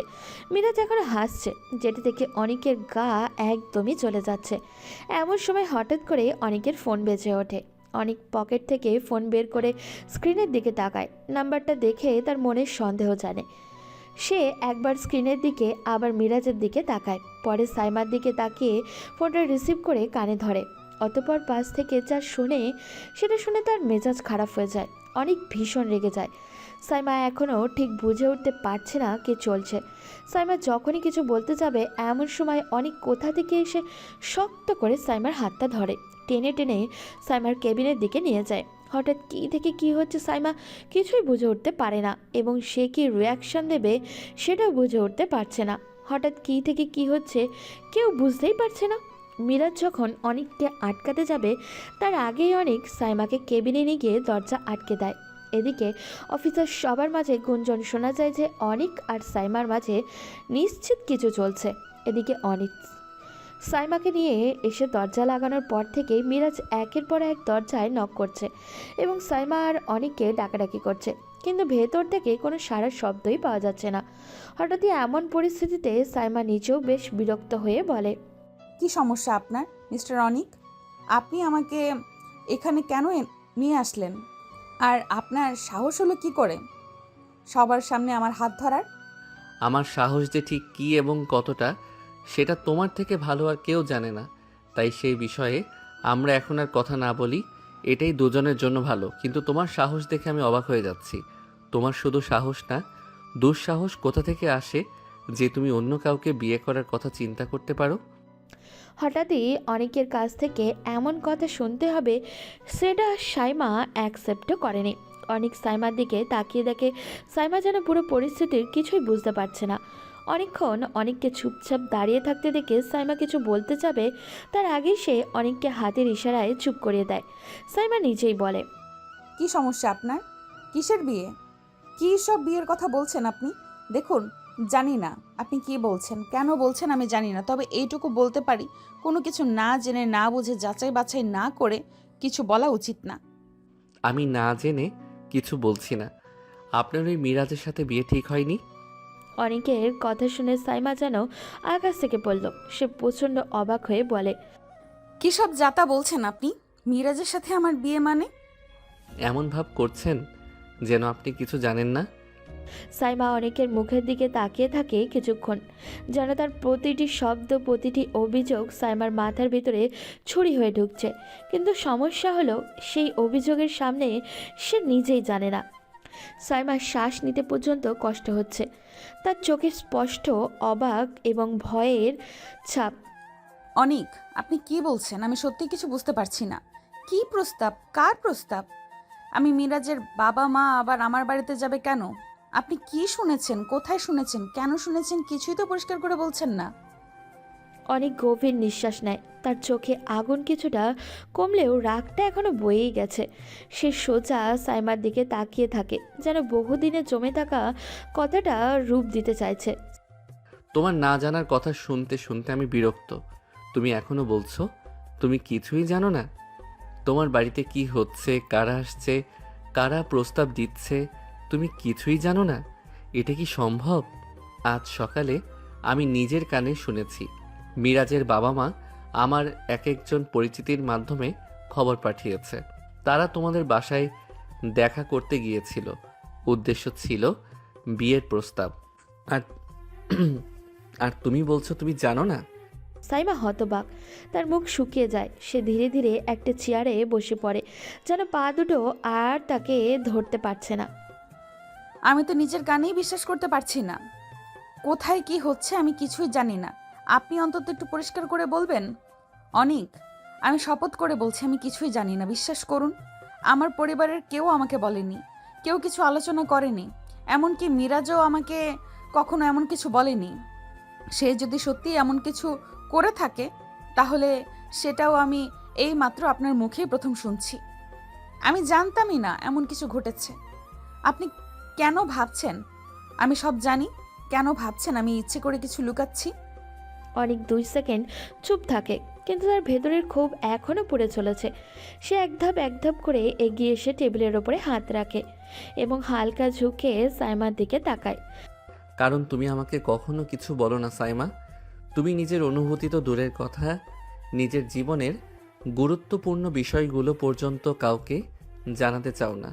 তুমি চাও সবাই নিজের মতো আন্দাজ করে নিক, আর তুমি চুপচাপ থেকে সব কিছু এড়িয়ে যাবে। কিন্তু এবার আর সেটা হবে না। মিরাজ যে তোমার সাথে বিয়ে করতে চায় সেটা তার বন্ধুদের মুখেই একাধিকবার শুনেছি। আজ যখন ফোনে আমাকে বলা হলো যে তাদের পরিবার তোমার বাড়িতে গেছে, তখন আমার মাথা কাজ করা বন্ধ হয়ে গেল। আর তোমার ওই আমি কিছু জানি না এই কথাটা এখন খুব বিশ্বাস করতে কষ্ট হচ্ছে। সাইমা এবার ক্ষুব্ধ হয়ে ওঠে। সে চেয়ার থেকে উঠে দাঁড়িয়ে তার চোখে জল চিকচিক করছে, কিন্তু সে চোখের জলকে খুব শক্ত করে আটকায়। আপনার বিশ্বাস করতে কষ্ট হচ্ছে সেটা আমি বুঝলাম, কিন্তু তাই বলে আপনি সবার সামনে আমাকে টেনে নিয়ে আসবেন? আপনার হাত ধরে আমার হাত ধরে অপমান করবেন? আমার কেবিনে আমাকে আটকে রেখে জেরা করবেন? এটা কি আপনার ঠিক কাজ? আপনি কি ভাবেন আমি নিজের জীবনের উপর এতটাই নিয়ন্ত্রণহীন যে কেউ আমার নামে প্রস্তাব পাঠালো আমি চুপ করে বসে থাকবো? আমি কি এমন মানুষ? আপনার কাছে কি কখনো তেমন মনে হয়েছে? অনেক এবার দমচাপা গলায় বলে। তুমি আমার। কথাটা শেষ করতে না পারে না, যেন গলার ভিতরে আটকে গেছে। সাইমা তাকিয়ে থাকে নিঃশব্দে অপেক্ষা করে। তুমি আমার কাছে গুরুত্বপূর্ণ, অতিরিক্ত গুরুত্বপূর্ণ। তাই যখন শুনলাম তুমি অন্য কারোর সাথে বিয়ে করতে যাচ্ছ, তখন মাথা ঠিক রাখতে পারিনি। মনে হলো সব কিছু হারিয়ে ফেলছি। আর যখন তোমাকে মিরাজের সামনে এমন হাসি খুশি দেখলাম, তখন নিজের উপরই ঘেন্না লাগছিল। সাইমার চোখের কোমলতা একটু নড়ে ওঠে, কিন্তু সে এখনো শক্ত থাকে। অনেক, আপনার অনুভূতি যদি সত্যি হয় তাহলে আপনি আমার কথা বিশ্বাস করতে পারবেন। আমি আপনাকে মিথ্যা বলছি না। আমি জানতাম না, কেউ আমাকে বলেনি, আজই প্রথম জানলাম। তবে এটা ঠিক, যদি এমন কোনো প্রস্তাব সত্যি হয়ে থাকে তাহলে সেটা আমার সম্মতি ছাড়া হয়েছে, আর আমি কখনোই নিজের জীবনের সিদ্ধান্ত অন্য কাউকে নিতে দেব না। অনেক ধীরে ধীরে মাথা নিচু করে। তার রাগ যেন ধীরে ধীরে গলে পানি হয়ে যাচ্ছে। একটা দীর্ঘ নীরবতা নেমে আসে। আপনি যদি সত্যি আমার সম্পর্কে কিছু জানতে চান তাহলে আমাকে জিজ্ঞাসা করুন। অন্য কারোর থেকে শুনে সিদ্ধান্ত টানবেন না। আমি কি করি কি ভাবি কোনো সিদ্ধান্ত নেব না। সেটা আমি আপনাকে বলবো যদি আপনি জানতে চান, কিন্তু এমনভাবে আমাকে আঘাত করা এটা আর কখনো করবেন না প্লিজ। অনেক চোখ তুলে তাকায়, তার চোখে অনুশোচনা, ব্যথা এবং একটু লজ্জা। আমি ভুল করেছি, আমি স্বীকার করছি, কিন্তু তোমাকে হারানোর ভয়টা সেটা সামলাতে পারিনি। সাইমা একটু থেমে ধীরে বলে, আমি তো যাচ্ছি না অনিক, কেউ আমাকে কোথাও নিয়ে যাচ্ছে না। আর আপনি বা এখন এমন করছেন কেন? আমি কাকে বিয়ে করলাম কাকে করলাম না সেটা তো আপনার কিছু যায় আসার কথা না। আপনি তো অনেক আগেই আমাকে ছেড়ে দিয়েছেন। শুধু ছেড়ে দেননি, খুব বাজেভাবে প্রতারিত করে ছেড়ে দিয়েছেন। অনেকের চোখে এবার স্পষ্ট নরমতা আসে। কেবিনের বাইরে এখনো মিরাজ দরজায় কড়া নেড়েই যাচ্ছে, কিন্তু ভেতরে দুজনের নীরবতা অন্য কিছু বলছে। অনেক সাইমার বাহু দুটো আরও শক্ত করে ধরে, যেন নিচের কাঁপতে থাকা রাগ আর দুঃখ লুকাতে চেষ্টা করছে। সাইমা তার চোখের দিকে তাকিয়ে বুঝতে পারে ওর ভেতরের কিছু একটা ভেঙে যাচ্ছে, কিন্তু ঠিক কী ভেঙেছে তা ধরার উপায় নেই। তুমি সবসময় এমনটাই করো সাইমা, একটা কথা নিজের মতো ব্যাখ্যা করে নাও, তারপর সেই ব্যাখ্যার উপর দাঁড়িয়ে আমাকে দোষ দাও। আমি নাকি তোমাকে বাধ্য করেছি চলে যেতে? তুমি কি ভুলে গেছো যে রাতটার কথা? সেই রাতে তুমি কি বলেছিলে? কার ফোন এসেছিল? কেন তোমার চোখে সেই অদ্ভুত আতঙ্ক ছিল? অনেকের কণ্ঠে এমন রহস্য, এমন দাবি যেন সেও নিশ্চিন্ত না, কোনো সত্যটা ঠিকমতো মনে আছে, তার কোনটা শুধু নিজের কল্পনা। সাইমা হঠাৎই থমকে যায়, তার মুখের অভিব্যক্তি বদলে যায় 1 সেকেন্ডের জন্য, কিন্তু সে দ্রুত নিজেকে সামলে নেয়। কোন রাতে? তুমি আসলে কোন ঘটনার কথা বলছো? আর কার ফোনের কথা বলছো? তুমি কি ভেবে নিয়েছো আমি কারোর সাথে? হ্যাঁ, এটাই ভাবো? তুমি কি আমাকে বিশ্বাসই করনি কখনো? অনেক গলা নামায়, খুব ধীরে বলে, আমি জানি না সাইমা, সত্যি জানি না। কারণ তোমার সেই রাতের নীরবতা, তোমার ব্যাগটা তাড়াহুড়ো করে গোছানো, আর সেই অজানা নম্বর থেকে আসা ফোন কল সব কিছুই আমাকে অন্য কিছু ভাবতে বাধ্য করেছিল। তুমি ব্যাখ্যা করার আগেই তুমি চলে গেলে হঠাৎ, একদম হঠাৎ করে। সাইমা চোখের রাগ, কষ্ট আর বিভ্রান্তি সব একসাথে জমে ওঠে। তুমি কি কখনো আমাকে জিজ্ঞাসা করেছিলে একবারও? তুমি শুধু নিজের মতো ভেবেছো আর সেটাকে সত্যি বানিয়েছো। তুমি কখনো জানতে চাওনি সেই রাতে আসলে কি হয়েছিল, কার ফোন ছিল, কেন আমি ভয় পেয়েছিলাম। তুমি শুধু নিজের সন্দেহেই ডুবে থাকলে। অনেক হেসে ফেলে, একটা ব্যথা ভরা কঠিন হাসি। আর তুমি কি আমাকে বলেছিলে? তুমি কি একবারও চেষ্টা করেছিলে আমাকে বোঝানোর? সেই ফোনটা কার ছিল সাইমা, বলো, এখন বলো, আমি শুনছি। সাইমা চুপ করে যায়, তার ঠোঁটও কাঁপে, কিন্তু শব্দ বের হয় না। কিছু বলতে গিয়ে সে থেমে যায়, যেন কিছু স্মৃতি তাকে আটকে দিচ্ছে। অনেক তার মুখটা খুঁজে খুঁজে দেখছে, যেন প্রতিটা অভিব্যক্তি পরে সত্যটা বের করতে চাইছে ও। দেখলে, আজও তুমি চুপ। এতদিন পরও তুমি সেই একটাই কাজটা করতে পারলে না, আমাকে সত্যিটা বলতে। সাইমা ধীরে ধীরে মাথা উঁচু করে, গলা কাঁপলেও চোখের দৃষ্টি শক্ত। সত্যি সবসময় বলা যায় না অনিক। কিছু সত্যি মানুষকে রক্ষা করার জন্যই লুকিয়ে যেতে হয়, সবাইকে নয়। কখনো কখনো যাকে সবচেয়ে বেশি ভালোবাসি তাকে। একবার অনেক থেমে যায়। সাইমার কথায় একটা ভেদ করা যন্ত্রণা আছে, যেন সত্যিই কিছু ছিল, কোনো বিপদ, কোনো হুমকি, অথবা কেউ। কাকে রক্ষা করার জন্য সাইমা, আমাকে নাকি অন্য কাউকে? সাইমার নিঃশ্বাস কেঁপে ওঠে, তার চোখ পানি জমে, কিন্তু সে কিছু বলে না। দুজনের মাঝেই হঠাৎ করে একটা নীরবতা নেমে আসে, যে নীরবতা কোনো দিন সম্পূর্ণভাবে ভাঙা যায় না।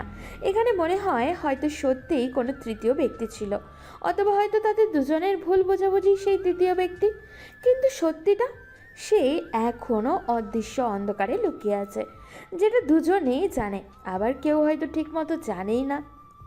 সাইমা, আজ তুমি বলবে আমি এতদিন ধরে যা বুঝতে পারিনি, যার কারণে আমরা দূরে চলে গেছি, আজ সব জানতে চাই। তুমি সেই রাতে কোনো ফোন পেয়েছিলে, কি শুনেছিলে, কি ঘটেছিল, সব বলো।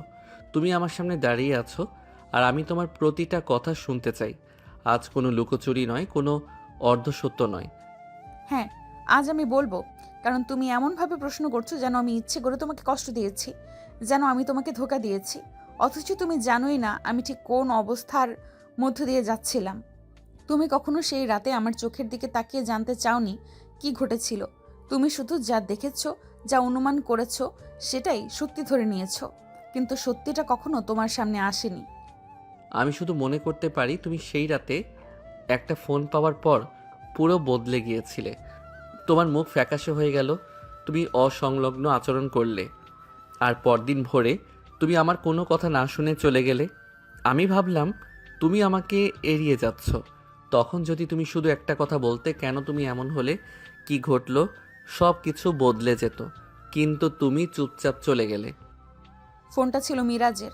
হ্যাঁ, সেই মিরাজ যাকে তুমি তোমার নিজের লোক মনে করতে, যার সঙ্গে তুমি সবকিছু শেয়ার করতে। সে রাত দুটোয় আমাকে ফোন করে বলল সে বিপদে আছে। প্রথমে আমি যেতে চাইনি, কারণ তোমার সঙ্গে দেখা করে তখনই ঘুমাতে গিয়েছিলাম। কিন্তু তারপর সে এমন একটা কথা বলল যা আমাকে জমাট বরফের মতো করে দিল। সে বলল যদি আমি এখনই না যাই তবে সে তোমার বিরুদ্ধে এমন কিছু করবে যা তোমার জীবন, তোমার ক্যারিয়ার সব ধ্বংস করে দিবে। মিরাজ তোমাকে এমন কথা বলবে? সেই মানুষটা, সে কেন?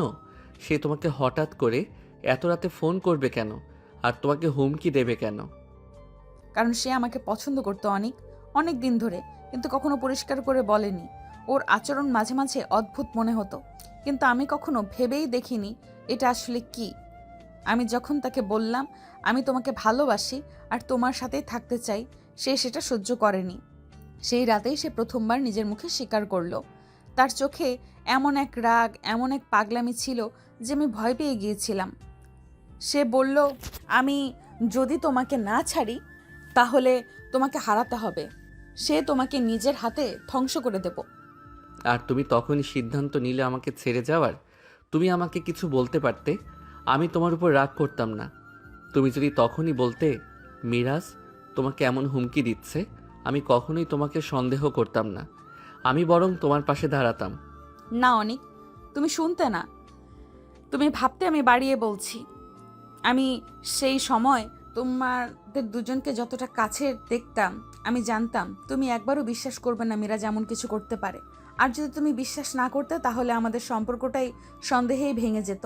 আমি চাইনি তোমার জীবনে, ক্যারিয়ারে, নিরাপত্তায় কোনো বিপদ আসুক। আমি ভেবেছিলাম তুমি দূরে থাকলে সে শান্ত হবে, সব ঠিক হয়ে যাবে। কিন্তু ভুল ছিল, সে থামেনি। আজও সে আমাকে ফোন করে, মেসেজ দেয়, হুমকি দেয়। যদি আমি আবার তোমার কাছে ফিরি তাহলে সে তোমাকে আঘাত করবে। তাহলে এতদিন ধরে তুমি একা এসব মুখোমুখি হচ্ছ? আমি ভাবছিলাম তুমি আমাকে ভুলে গেছো, আমাকে ভালোবাসো না, অন্য কারো দিকে মন দিয়েছো। আর তুমি নাকি আমাকে রক্ষা করতে গিয়ে আমাকে ছেড়ে দিলে। তুমি আমার সাথে লড়তে পারতে সাইমা, আমি তোমাকে রক্ষা করতে পারতাম। তুমি কেন আমাকে সেই সুযোগ দিলে না?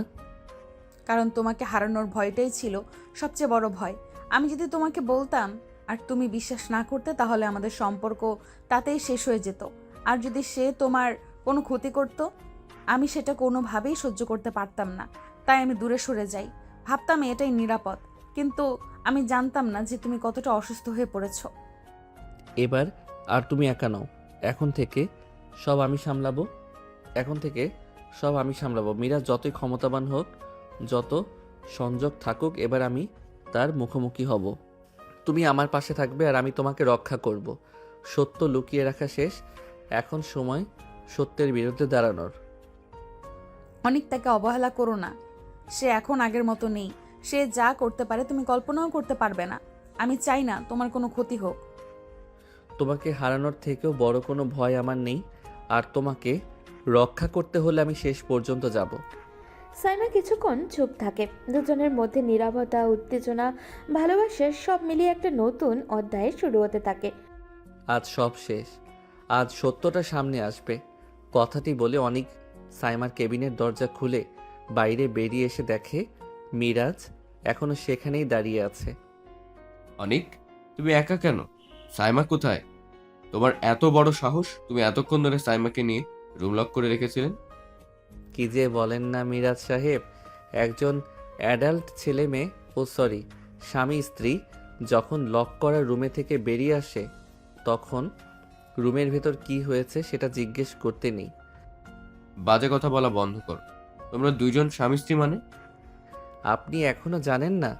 অবশ্য জানবেনই বা কি করে। আমাদের বিচ্ছেদের আগে আমরা দুইজন আইন মেনে, ধর্ম মেনে বিবাহ সম্পন্ন করেছিলাম। যদিও এই বিষয়টা শুধুমাত্র আমি আর ও ছাড়া জানি না, কারণ আমাদের বিয়ের রিসেপশন এখনো বাকি আছে। তবে আপনি চিন্তা করেন না, আমাদের বিয়ের রিসেপশনের সর্বপ্রথম কার্ডটি আপনিই পাবেন। বাজে কথা বলা বন্ধ কর। আশ্চর্য, এখন আপনার কাছে নিজের সত্যতা প্রমাণ করার জন্য আমাদের বিয়ের কাবিননামা দেখাতে হবে নাকি? মিরাজ চেয়ারে হেলান দিয়ে বসলো, ঠোঁটে কেমন একটা অদ্ভুত ধরনের হাসি। কি ব্যাপার? শুনলাম তোমার আর সাইমার মাঝে আবার কিছু চলছে। হঠাৎ আগ্রহ? হ্যাঁ চলছে, আর সেজন্যই আমি এখানে, কারণ সে আমাকে আজ সব বলেছে। সব। তুমি কি ভাবছিলে সত্যিটা চিরকাল লুকিয়ে রাখতে পারবে? মিরাজের মুখের হাসি এক মুহূর্ত থেমে গেল। সে ধীরে জোর করে একটা হাসি আনলো। সাইমা তোমাকে কি বলেছে খুব জানতে ইচ্ছে করছে। সে বলেছে তুমি তাকে সেই রাতে হুমকি দিয়েছিলে আমার নাম করে। বলেছিলে আমি বিপদে পড়ব, আমার ক্যারিয়ার শেষ করবে, আর এই জন্যই সে আমার কাছ থেকে দূরে সরে যায়। তুমি ফোন করেছিলে রাত 2টোয়, তাকে ডেকেছিলে, তাকে ভয় দেখিয়েছিলে। আমি জানতে চাই কেন? মিরাজ দীর্ঘ নিঃশ্বাস ফেলল, তার চোখে অদ্ভুত প্রশান্তির দৃষ্টি। কারণ সে আমাকে পছন্দ করতো না, আর তুমি ছিলে তার সব কিছু। আমি সেই জিনিসটা সহ্য করতে পারি। তোমাকে সবসময় ঈর্ষা করতাম অনেক। তুমি যেভাবে সহজে মানুষের মন জয় করো, যেভাবে সাইমা তোমাকে দেখে, আমি সেটা কখনো পাইনি। অনেক মুষ্টি করে শক্ত করে রইল। তোমার ঈর্ষার জন্য তুমি আমার জীবনের সবচেয়ে গুরুত্বপূর্ণ মানুষটাকে আতঙ্কে রেখেছো, তাকে বছরের পর বছর তাড়া করেছো। তুমি নাকি আমার বন্ধু? মিরাজ এবার দাঁড়িয়ে গেল, তার চোখে এমন শীতল দৃষ্টি যা আগে অনেক কখনো দেখেনি। বন্ধুত্ব? সেই শব্দটা তো কেবল তোমাদের মতো দুর্বল লোকদের জন্য। আমি কারোর সাথে বন্ধুত্ব করি যখন তার সাথে থেকে ভয় পাই। আর তুমি আমার পথে এসে দাঁড়িয়েছিলে সরাসরি বাধা হয়ে। সাইমাকে আমি বহুদিন ধরেই চাইতাম, কিন্তু সে আমাকে পাত্তা দিত না। তুমি তার জীবনে আসার পর সে আরো দূরে চলে গেল। তখন বুঝলাম তাকে পাওয়ার একটাই উপায়, তোমাকে তার কাছ থেকে সরিয়ে ফেলা। অনেক এগিয়ে এলো, চোখে আগুন তার। তাহলে তুমি সাইমাকে জোর করেছো, তাকে হুমকি দিয়েছো, আর এখনো তাকে বিরক্ত করছো? মিরাজ ঠান্ডা একটা হাসি দিল। ওকে বিরক্ত করছি না, ওকে মনে করিয়ে দিচ্ছি যে আমি এখনো আছি। আর তুমি যদি ওর কাছে আবার আসো, তবে তোমার জীবনে এমন ঝড় তৈরি করব যে তুমি সামলাতে পারবে না। সাইমা সেটা জানে, তাই সে তোমার কাছে আসতে চাইছে না, কারণ সে জানে তোমার ক্ষতি হলে সেটাও সহ্য করতে পারবে না। অনেক এবার নিজেকে ধরে রাখতে পারল না। তুমি যতই ভয় দেখাও, যতই হুমকি দাও, আজ থেকে তোমার ক্ষমতা শেষ। তুমি সাইমার উপর থেকে তোমার ছায়া সরিয়ে নেবে। তুমি তাকে আর কখনো ফোন করবে না, মেসেজ করবে না, বিরক্ত করবে না। আর যদি করো, আমি তোমার বিরুদ্ধে এমন জায়গায় দাঁড়াবো যেখানে তোমার ক্ষমতা কোনোদিন পৌঁছাবে না। মিরাজ এবার রেগে চোখ লাল করে বলে উঠল। তুমি আমাকে থামাতে আসছো? তুমি তুমি জানো আমি কে, কি করতে পারি? তুমি জানো না আমার কত বড় সংযোগ আছে, কোথায় কোথায় আমার লোক আছে। তুমি যদি সাইমার কাছে ফিরে যাও, তুমি যদি ওর পাশে দাঁড়াও, তাহলে আমি শুধু তোমাকে না, তোমাদের দুজনকেই শেষ করে দেব। তোমরা একসাথে থাকতে পারবে ভাবছো? আমি সেটা হতে দেব না। এক মুহূর্তে কেবিনের ভিতরে হওয়া জমাট বাঁধা বরফের মতো হয়ে গেল। তুমি যদি ওকে ভালোবাসতে একটুও, তবে এমনটা বলতে না। তুমি তাকে চাওই না, তুমি তাকে নিজের দখলে রাখতে চাও, আর সেই কারণেই তুমি আজও একা। আর শোনো, সাইমা এখন আমার সাথে, আর এবার সে আমার কাছ থেকে দূরে যাবে না। মিরাজের চোখে পাগলামে ঝিলিক। এটা তোমার শেষ ভুল অনিক, এই সিদ্ধান্তের দাম তুমি দেবে। অনেক এক পা এগিয়ে এসে সরাসরি তার চোখের দিকে তাকিয়ে বলে। দাম আমি দেব না মিরাজ, এবার তুমি দেবে, কারণ সত্যিটা আমি জেনে গেছি। আর যেদিন তোমার আসল মুখটা সবার সামনে আনবো, তোমার অবস্থান, তোমার ক্ষমতা, তোমার মুখোশ সব কিছু ভেঙে পড়ে ধুলো হয়ে যাবে। মিরাজ কিছু বলতে যাচ্ছিল, কিন্তু তখনই অনেক পেছনে ঘুরে কেবিন থেকে বেরিয়ে গেল। পেছন থেকে মিরাজের গলা শুনতে পেল ও।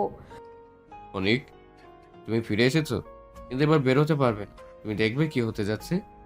অনেক থামলো না, তার চোখে একটাই সিদ্ধান্ত, সাইমাকে রক্ষা করতে হবে, আর তা যেভাবেই হোক। অফিস থেকে বেরিয়ে আসার পর অনেক দ্রুত তার বাড়ির পথে রওনা দেয়। সেখানে পৌঁছে বাবা মাকে সঙ্গে নিয়ে সোজা সাইমার বাড়ির উদ্দেশ্যে রওনা দেয়। পথে ফোনে সাইমা ও তার বাবা মাকে বারবার কল করে জানায় যে তারা যেন তার বাড়িতে এসে অপেক্ষা করেন। হঠাৎই এমন আকস্মিক ডাকাডাকি শুনে সবাই চমকে যায়, কিন্তু কোনো প্রশ্ন না করেই সবাই তাদের নিজ নিজের বাড়ির দিকে ফিরে যায়। রাস্তায় অনেকের বাবা মা অনেকবার অনেককে জিজ্ঞাসা করেছে সে যে কোথায় যাচ্ছে, কিন্তু অনেক বরাবরের মতোই চুপ ছিল, কিচ্ছু বলেনি। তারপর অনেক সাইমাদের বাড়িতে এসে ড্রয়িং রুমে ঢুকতেই চোখ পড়ে সাইমা এবং তার বাবা মা তিনজনেই শান্তভাবে বসে আছেন। একটু সাহস জোগাতে অনেক তার বাবা মাকে টেনে নিয়ে ড্রয়িং রুমের সামনে দাঁড়ায়। তারপর সরাসরি সাইমার হাত ধরে বলল, বাবা মা, এ হলো Saima, Saima Khan, SK group of ইন্ডাস্ট্রিজের মালিক। আর আঙ্কেল আন্টি, আমি অনিক আহমেদ, আহমেদ গ্রুপ অফ ইন্ডাস্ট্রিজের একমাত্র মালিক আর আপনার এসকে গ্রুপের সামান্য মার্কেটিং অফিসার। এখন আপনাদের মনে প্রশ্ন আসছে, কেন হঠাৎ করে আমি আপনাদের এমন জরুরি ডাক দিয়েছি? তার একটাই কারণ, বাবা মা, আঙ্কেল আন্টি, আমি আর সাইমা একে অপরকে ভালোবাসি। অনেকে একটু থামলো, সবাই চোখে চোখ রেখে বলল, আমাদের ভালোবাসা হঠাৎ করে নয়, আমরা অনেক আগেই একে অপরকে চিনি। আমরা একই ইউনিভার্সিটিতে ছিলাম, তখন থেকে আমাদের সম্পর্কের সূচনা। সবই তো বুঝলাম, কিন্তু এটা বুঝলাম না, তুমি তো তাদের কোম্পানির মার্কেটিং অফিসার, সেটা কিভাবে? সরি বাবা, তোমাকে বললে হয়তো রাগ করো তাই বলিনি। আমি কোনো ইন্টারনেট শিপে ছিলাম না, বরং তোমার বৌমার রাগ কমানোর জন্য তোমারই অধীনে সাময়িক সময় কাটিয়েছি। দেখেছো অনেকের মা, তোমার ছেলে অনেক বড় হয়ে গেছে, বাবা মাকে মিথ্যা বলা শিখে গেছে। সরি বাবা, আমি আর কি করব? তুমি তো জানো আমি ওকে কতটা ভালোবাসি। সামান্য একটা ভুল বোঝাবুঝির কারণে সে আমার থেকে দূরে চলে গিয়েছিল 2 বছর ধরে। আর পারছি না। প্লিজ বাবা, আমি ওকে চাই, আর দয়া করে আমাকে তোমার রোষ থেকে মুক্ত করো। বললেই হলো আমাকে চাই? মানে খবরদার আঙ্কেল আন্টি, তোমরা রাজি হবে না, আমি তোমাদের ছেলেকে বিয়ে করব না। বিয়ে করবে না বললেই তো আর হবে না। তুমি আগে অনেক ভুল অন্যায় করেছো, আমাকে সব সত্যি সময় মতো বলনি। দয়া করে আর এমন কিছু করো না, আমাকে বুঝতে চেষ্টা করো। তোমার ইচ্ছার বিরুদ্ধে কিছু করব না। তুমিও তো আমাকে ভুল বুঝে আমার কথা না শুনে মাহিয়ার সাথে খুব ঢলাঢলি করতে গিয়েছিলে। তোমরা কি করছো? আমি কিছুই বুঝতে পারছি না। প্লিজ আমাকে একটু বোঝাও, কেন তোমরা আলাদা হয়েছিলে? আর সাইমা, তুমি এতদিন কোথায় ছিলে? আমি কোথায় ছিলাম সেটা অনেক জটিল ব্যাপার ছিল। সাইমা, আমার কথা একটু শোনো। আমি জানি তোমার মন অনেক কিছু নিয়ে ব্যথিত, কিন্তু মিরাজের ব্যাপারে তোমার যা মনে হয়েছে সেটা তোমার ইচ্ছার বাইরে, কারোর জন্য কিছু করার কথা নয়। তুমি কি সত্যিই মিরাজকে বিয়ে করতে চাও? না, আমি মিরাজকে বিয়ে করতে চাই না। ও আমার জন্য নয়, আমার মন সবসময় অনেকের জন্যই ছিল।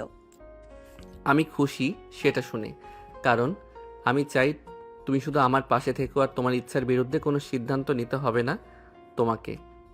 তুমি একমাত্র যাকে আমি সত্যিই বিশ্বাস করি। এই কথাটা শুনে আমার মন একটু হালকা হলো। আমি এখানে আছি তোমার জন্য, আমরা একসাথে এই সব বাধা পার করে যাব। সেই মুহূর্তে দুজনের মধ্যকার ভুল বোঝাবুঝি সব কিছুই মুছে গেল, আর ভালোবাসার একটা নতুন আলো জ্বলে উঠল। অনিকা সাইমার ভুল বোঝাবুঝি মিটে যাওয়ার পর তাদের ভালোবাসা আবারও নতুন করে প্রাণ ফিরে পায়। তারা একসঙ্গে চলার দৃঢ় সংকল্প নিয়ে জীবনটাকে আলিঙ্গন করে। কিন্তু মিরাজের মনের অন্ধকার ও প্রতিহিংসার আগুন যেন ধীরে ধীরে জ্বলে উঠতে শুরু করে। একদিন মিরাজ অদ্ভুত এক ঠান্ডা হাসি নিয়ে অনেকের সামনে এসে হাজির হয়। অনেকদিন ধরে তোমাদের দেখছি, অনিক আর সাইমা, তোমরা যেন একসাথে খুব ভালো আছো। কিন্তু আমি তোমাকে একটা কথা বলবো, যে মানুষকে তুমি সবচেয়ে বেশি বিশ্বাস করো তাকে কখনো কখনো ভাঙতেই হয়। আমার ইচ্ছে তোমাদের সুখের পথে আমি যেন বাধা হয়ে দাঁড়াই। মিরাজ, তুমি কেন এমন কথা বলছো?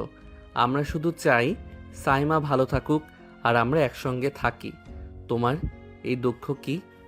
তোমরা ভাবছো এটা শুধু ভালোবাসার গল্প? না, এটা যুদ্ধ, আর আমি তোমাকে হারানোর জন্য সবকিছু করব। সেই দিন থেকে মিরাজ ছড়াতে থাকে অফিসে গুজব, মিথ্যে কথা, সন্দেহ আর বিভ্রান্তি।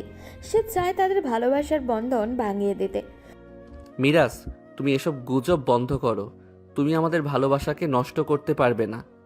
তুমি ভাবো এটা শেষ? আমি তো এখন শুরু করলাম। কিন্তু মিরাজের প্রতিহিংসা আর ষড়যন্ত্র অফিসে ছড়িয়ে পড়ে, কিন্তু সত্যিকারের ভালোবাসা সহজে ভেঙে পড়ার নয়। অনিক আর সাইমা একে অপরকে প্রতি বিশ্বাস আর ভালোবাসার মাধ্যমে এই কঠিন সময় পার করে যাবে। তাদের সামনে এখন কঠিন পরীক্ষার দিন অপেক্ষা করছে, যেখানে ভালোবাসা হবে তাদের সবচেয়ে বড় শক্তি। অনেক প্রতীক্ষার পরে অনিক আর সাইমা বিয়ের তারিখ এগিয়ে আসে। দুই পরিবারের খুশিতে ভরে ওঠে। যেহেতু বিয়ের তারিখ একেবারেই সামনে চলে এসেছে, তাই এখনও অনেক কেনাকাটা বাকি। সেই কারণে একদিন সকালে সাইমা অনিকের বাড়িতে যায়। বাড়িতে ঢুকেই সে দেখে অনিকের মা রান্নাঘরে ব্যস্ত হয়ে রান্না করছে। সাইমা পিছন থেকে চুপি চুপি গিয়ে অনিকের মাকে আলতো করে জড়িয়ে ধরে। কি করছো আন্টি? কতদিন তোমার হাতে রান্না খাই না, আজ কি রান্না করছো? কিন্তু আজ আমি না খেয়ে যাচ্ছি না। সর সর, এখান থেকে সর, ঢং করতে আসিস না। এতদিন আমার হাতে রান্না মিস করেছে, অথচ একবারও আমার খোঁজ নিতে আসিসনি আমি কেমন আছি। হায় রে, তোর ঝামেলা হয়েছিল আমার বাদরের সাথে, আমার সাথে তো হয়নি। তাহলে তুই আমাকে কেন শাস্তি দিলি? কেন আমার মেয়েকে আমার থেকে দূরে রাখলি? তুই জানিস আমি তোকে কতটা মিস করেছি। কি করব বলো আন্টি? তোমার ছেলে আমাকে অবিশ্বাস করেছিল। শুধু অবিশ্বাসই না, আমার চরিত্র নিয়েও সন্দেহ করেছিল। এটা আমি কিভাবে মেনে নিতাম? যে মানুষ আমাকে এত ভালোবাসে, সে কিভাবে সামান্য একটা ফোন কল নিয়ে আমার উপরে সন্দেহ করলো, আমাকে দূরে ঠেলে দিল। এটা আমার পক্ষে সহ্য করা খুব কঠিন ছিল। তখন আমি নিজেও খুব কঠিন সময়ের মধ্য দিয়ে যাচ্ছিলাম। তার উচিত ছিল আমাকে সাপোর্ট করা, পাশে দাঁড়ানো, কিন্তু না, উল্টো আরও সন্দেহ করলো। আমি অনেকবার চেয়েছিলাম তোমাদের সাথে যোগাযোগ করতে, কিন্তু কি করব বলো? হাজার হলেও তুমি তার মা। তোমার ছেলের কষ্ট দেখলে তুমি নিশ্চয়ই তাকে বলে দিতে যে আমি কোথায় আছি। আর যদি তখন অনেক আমার সামনে এসে দাঁড়াতো, আমি কখনোই নিজেকে ধরে রাখতে পারতাম না, আমি আরও ভেঙে পড়তাম। সরি আন্টি, আমাকে ক্ষমা করে দাও, আর কখনো হবে না। আর বাই দ্য ওয়ে, তুমি আমাকে তুমি করে বলছো কেন? এটা ঠিক না। ও যাই করে থাকুক, আমরা তো কিছু করিনি, আমরা তাকে কোনো আঘাতই দিইনি। তাহলে তুই কেন আমাদের আঘাত দিলি? ও যদি অন্যায় করে থাকে, তাহলে তুইও তার ঠিক সেই একই অন্যায়টা আমাদের সাথে করেছিস। এটাও তো তোর করা উচিত হয়নি, কিন্তু তুই করেছিস। একবারও ভাবলি না আমাদের কথা? সরি বলছি তো, প্লিজ মাফ করে দাও। দেখো, যদি আমাকে মাফ না করো, তাহলে বিয়ের পরে কিন্তু আমাকে রান্না করে খাওয়াতে হবে। আমি কিন্তু আর রান্না শিখবো না। তখন কিন্তু বুঝতে পারবে ছেলের বউয়ের হাতে রান্না না পাওয়ার জ্বালা কত কষ্টের। হয়েছে হয়েছে, আর বলতে হবে না। দোয়া করি তোরা সারা জীবন এভাবে হাসি খুশি থাক, তোদের মাঝে যেন আর কোনো ঝড়ঝাপটা না আসে। ঠিক তখনই অনেকের বাবা সেখানে ঢুকে পড়ে। বাবা, সকাল সকাল মা মেয়ের এত আলাপ চলছে, কি রে? কোনো সিক্রেট আলোচনা নাকি? আমার কি একটু জায়গা হবে এই মা মেয়ের সভায়? Sorry, outsider are not allowed. ও তাই নাকি? এখন মেয়েকে পেয়ে আমাকে ভুলে গেলে? আর মেয়েকেও বলিহারি, মেয়েও দেখছি মাকে পেয়ে বাবাকে ভুলে গেছে। যাই হোক, মেয়ের ভুলে থাকার স্বভাবই এতদিনই তো ভুলেই ছিল। আঙ্কেল প্লিজ, আপনিও এমন করছেন কেন? আমি কি কষ্ট পাই না? যদি সত্যি কষ্ট পেতে, তাহলে এতদিন আমাদের ছেড়ে এত দূরে থাকতে পারতে না। তুমি জানো, তোমাকে খুঁজে বের করতে আমার ছেলের কি অবস্থা হয়েছিল? পুরো পাগল হয়ে গিয়েছিল। তোমাকে খুঁজতে তন্ন তন্ন করে পুরো পৃথিবী ঘুরে বেরিয়েছে। আর শেষে যখন তোমার খোঁজ পেলাম, তুমি যে তাকে চাইবে না, এ কথা জেনে আরো পাগলের মতন হয়ে গেল। সে আমাকে নিয়ে এসেছে মানে? বুঝলাম না। তোমার আর অনেকের ঝামেলা যেদিন হয়েছিল, সেদিন তুমি রাগ করে কিংবা অভিমান করে, যাই বলো, আমাদের কাছ থেকে দূরে যখন লুকিয়ে জাপানের টোকিওতে চলে গেলে, তখন তোমার দেবদাস পুরোপুরি ভেঙে পড়েছিল। রাত দিন দরজা বন্ধ করে ঘরে বসে থাকতো, খাওয়া দাওয়া করতো না, এমনকি সুইসাইডও করতে গিয়েছিল। কিন্তু হয়তো কোনো আশায় বা সাহসের অভাবে সেটা করেনি। আমরা তাকে স্বাভাবিক অবস্থায় আনতে পারছিলাম না। পরে অনেক বুঝিয়ে তাকে বললাম, যেভাবেই হোক পুরো পৃথিবী ঘুরে হলেও তোমাকে খুঁজে আনতে হবে। তখনই শুরু হলো সাইমাকে খোঁজার অভিযান। দিন যায়, মাস যায়, কিন্তু তোমাকে পাওয়া যায় না। হারিয়ে যাওয়া মানুষকে খুঁজে পাওয়া যায়, কিন্তু যে নিজে থেকে লুকিয়ে থাকে তাকে খুঁজে পাওয়া কত কঠিন সেটা তখনই বুঝলাম। তারপর কয়েক মাস আগে একজন এসে খবর দিল তোকে নাকি টোকিওতে দেখা গেছে। আমার পাগলের পাগলামি আবার শুরু হলো। বারবার আমার কাছে এসে হুশ নাহুশ অবস্থায় কান্নাকাটি করত। বাবা তাকে ফিরিয়ে আনতে হবে। শেষ পর্যন্ত সে একটা কৌশল বের করে, আর সেই কৌশলেই তোকে ফিরিয়ে আনতে পেরেছি। সাইমার চোখ বিস্ময়ে বড় হয়ে যায়। এতদিন ধরে নিজের মনে যে কাঠিন্য আর অভিমান জমিয়ে রেখেছিল তা যেন মুহূর্তেই নরম হতে থাকে। কিন্তু তবুও তার ভেতরে ঢেউ খেলে যায়। এত বড় ঘটনা সে জানতই না। ঠিক তখনই রান্নাঘরে ঢোকার পথ আটকায় অনেক। দাঁড়িয়ে থাকে, চুপচাপ শান্ত, কিন্তু মুখে অপরাধবোধ ভরা, ক্লান্তি। আর সাইমা ধীরে ধীরে তার দিকে তাকিয়ে থাকা শুরু করে। এইসব কথা আমি চাইনি এত তাড়াতাড়ি জানাতে, কিন্তু আজ শুনে ফেললে। সাইমা, আমি সত্যিই তোমাকে হারাতে পারিনি। তোমাকে খুঁজে বের করা আমার জন্য শুধু একটা কাজ ছিল না, এটা ছিল বেঁচে থাকার কারণ। তুমি চলে যাওয়ার পরে আমি সত্যি ভেঙে পড়েছিলাম। সবাই ভাবছিল আমি সামলে নেব, কিন্তু পারিনি। আমি জানতাম তুমি কোথাও লুকিয়ে আছো, কিন্তু তোমাকে খুঁজে পাওয়ার মতো শক্তি আমার ছিল না তখন। তোমাকে হারানোর ভয়টাই আমাকে মেরে ফেলছিল। সাইমা তার দিকে কিছুক্ষণ তাকিয়ে থাকে, তারপর ধীরে ধীরে এগিয়ে আসে। অনেকের মুখের দিকে তাকিয়ে সেও যেন ঠিক বুঝতে পারে না কি বলবে। তাহলে তুমি পুরো পৃথিবী ছেড়ে আমার পেছনে দৌড়াচ্ছিলে, কিন্তু যখন আমার সবচেয়ে দরকার ছিল তোমার বিশ্বাস, তখন তুমি সেটা দিতে পারোনি। আমাকে বিশ্বাস না করার আঘাতটা তুমি বোঝোনি অনিক। আমি তখন নিজের জীবন, নিজের পরিবার, নিজের ভবিষ্যৎ সব নিয়ে তোলপাড় হচ্ছিলাম। যে মানুষটা আমার পাশে থাকার কথা, সেই আমাকে ভেঙে দিল। অনেক কয়েক ধাপ এগিয়ে এসে থেমে দাঁড়ায়, তার চোখে জল। হ্যাঁ, তুমি ঠিক। আমি ভুল করেছিলাম। আমি ভেবেছিলাম তোমাকে হারাচ্ছি। এতটাই ভয় পেয়েছিলাম যে তোমাকে ধরে রাখতে গিয়ে তোমাকে আঘাত দিয়ে ফেলেছি। তুমি আমার জীবন ছিলে, আর আমি নিজের ভয়কে সামলাতে না পেরে তোমাকে হারিয়ে ফেলেছি। সাইমা, আমি নিখুঁত নই, কিন্তু তোমাকে ছাড়া আমি অসহ্য যন্ত্রণায় ছিলাম। আমি তোমাকে খুঁজতে বেরিয়েছিলাম শুধু একটা কারণে, তোমাকে ছাড়া আমার কিছুই নেই। রান্নাঘরটা মুহূর্তের মধ্যে নীরব হয়ে যায়। শুধু অনেকের শ্বাস আর সাইমার চোখের কাঁপুনি শোনা যাচ্ছে। অনেকের মা আর বাবা দুজনেই নিঃশব্দে তাকিয়ে থাকে, কারণ তারা জানে এই মুহূর্তে শুধু অনেক আর সাইমার। সাইমা ধীরে ধীরে মাথা নিচু করে। তুমি আমাকে খুঁজেছো, আমি মানি, তোমার কষ্টও মানি, কিন্তু অনেক শুধু কষ্ট তোমার ছিল না, আমিও তো আরো ভেঙে বেঁচেছি। আমি তো আরো ভেঙে ভেঙে বেঁচেছি। জীবনের এক এক দিন এক একভাবে আমাকে ছিঁড়ে ফেলেছিল। হঠাৎই অনেক এগিয়ে এসে আর অপেক্ষা সহ্য করতে পারে না, তার হাত আলতো করে সাইমার হাতে রাখে। তাই তো তোমাকে ফিরিয়ে এনেছি। এবার আর কোনো ভুল করতে চাই না। আমি আমার সব ভুল ঠিক করতে চাই। তুমি যদি অনুমতি দাও, আমি তোমার পাশে নতুনভাবে বাঁচতে চাই। সাইমা দীর্ঘক্ষণ চোখ বন্ধ করে রাখে, যেন ভেতরের সমস্ত লড়াই চলে। তারপর চোখ খুলে শান্তভাবে বলে, অনেক, ক্ষমা করা যতটা সহজ, ভুলে যাওয়া তার চেয়েও কঠিন। কিন্তু আমি চেষ্টা করব।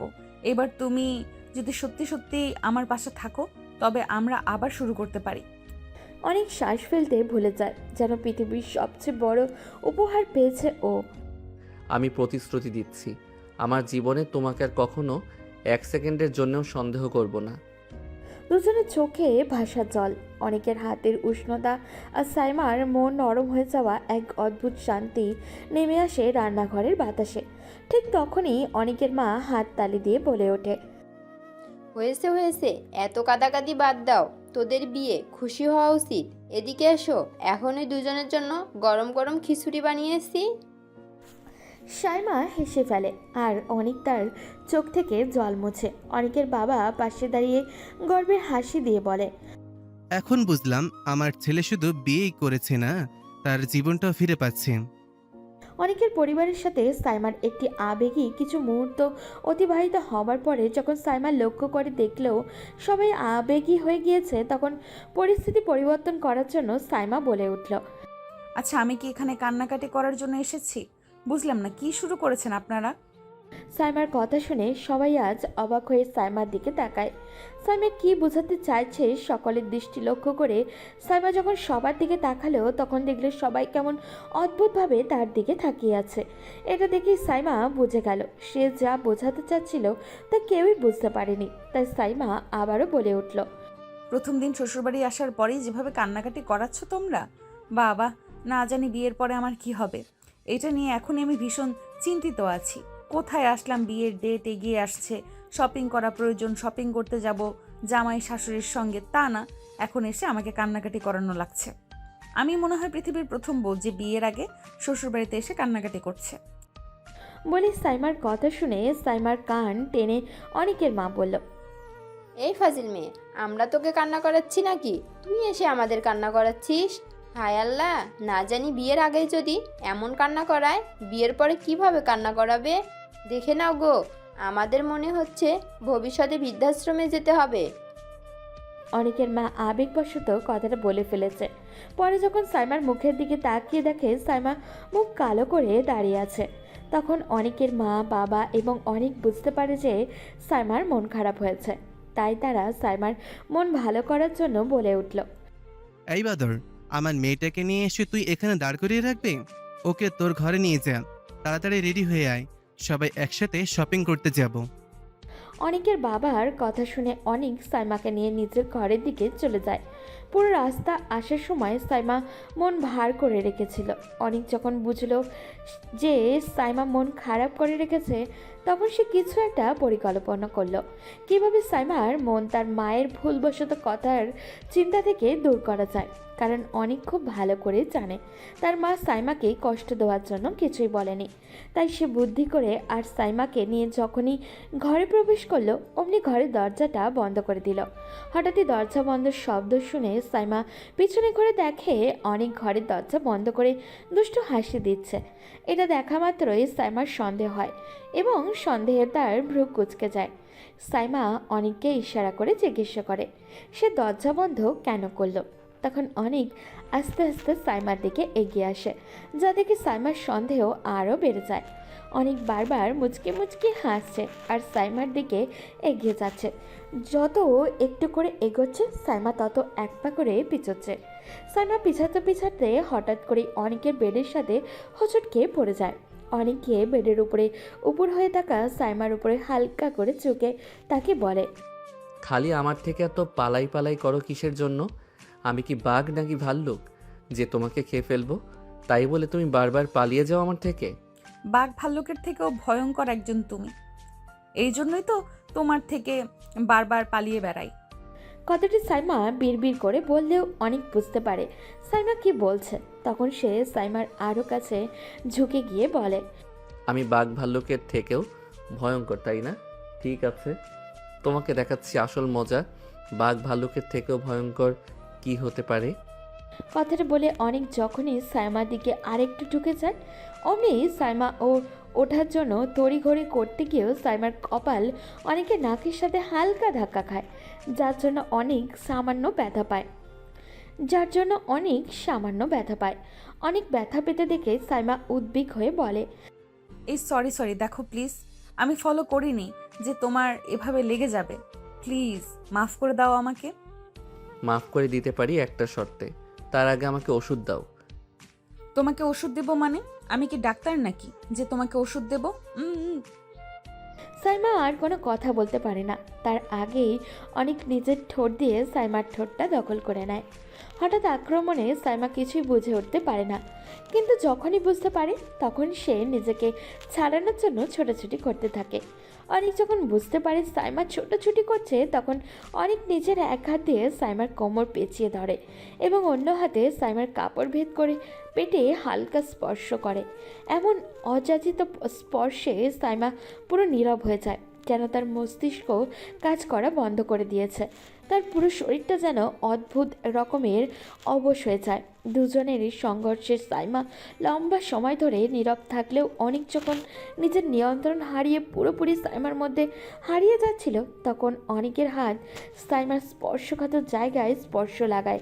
নীরবে সাইমার আর নীরব থাকতে পারে না, তার নীরবতা ভাঙতে তাকে বাধ্য করে অনেক। একটু সময় পর সাইমাও অনেকের সাথে রেসপন্স করে। ঠিক সেই মুহূর্তে ঘর জুড়ে হালকা অস্বস্তি, দুজনের মধ্যে টুকটাক লজ্জা। হঠাৎই টক টক করে অনেকের রুমের দরজায় জোরে করা পড়ল। অনেক আর সাইমা দুই দিকে ছিটকে উঠল, যেন কেন ধরা পড়ে না যাবার ভয় শরীর থেকে মাটির দিকে টেনে নিয়ে যাচ্ছিল। দুজনেই দ্রুত নিজেদের পোশাক ঠিকঠাক করছে। নিঃশ্বাস ঠিকও করছে আর চোখের দৃষ্টি স্বাভাবিক করতে ব্যস্ত। ঠিক তখনই অনেক এক নিঃশ্বাসে অদ্ভুত চরম অপ্রত্যাশিত একটা কথা বেলো ফেলল। আচ্ছা জান, শোনো তো, শপিং তো পরে করলেও চলবে, কিন্তু যদি আমরা যদি মানে এখনই বিয়ে করে ফেলি, তাহলে কি সেটা খুব অন্যায় হয়ে যাবে? অনেকের কথাটা যেন এক মুহূর্ত ঘরের বাতাসকে থমকে দিল। সাইমার চোখ বড় বড় হয়ে গেল, মুখ হা হয়ে গেল। মনে হচ্ছিল যেন তার মাথার উপরে ছোটোখাটো একটা বজ্রপাত নেমে এলো। সে অনেক কষ্টে বলা কথা খুঁজে পেল, শব্দ যেন আটকে যাচ্ছিল তার। কি এখনই বিয়ে? অনেক, তুমি কি পাগল নাকি? শপিং, ড্রেস, জুয়েলারি, সাজসজ্জা কিছুই তো ঠিক করা হয়নি। আর তাছাড়া এইভাবে হঠাৎ করে তুমি কি সিরিয়াসলি বললে? অনেক তার দিকে ধীরে ধীরে এগিয়ে এলো, তার চোখে স্থিরতা, কোনো সন্দেহই নেই, কোনো দোটানাও নেই। তার কণ্ঠে এমন শান্তি যেন সে বহুদিন ধরে এই কথাটাই বলতে চেয়েছিল। সাইমা, আমি খুব পরিষ্কার একটা জিনিস বুঝেছি। ড্রেস পরে হলেও হবে, শপিং পরে হলেও হবে, অনুষ্ঠান বড় হোক ছোট হোক তা নিয়ে আমার এতটা চিন্তা নেই। আমি শুধু একটা জিনিস চাই, তোমাকে। তোমাকে আমার পাশে চাই, আজ, এখনই, এই মুহূর্তে।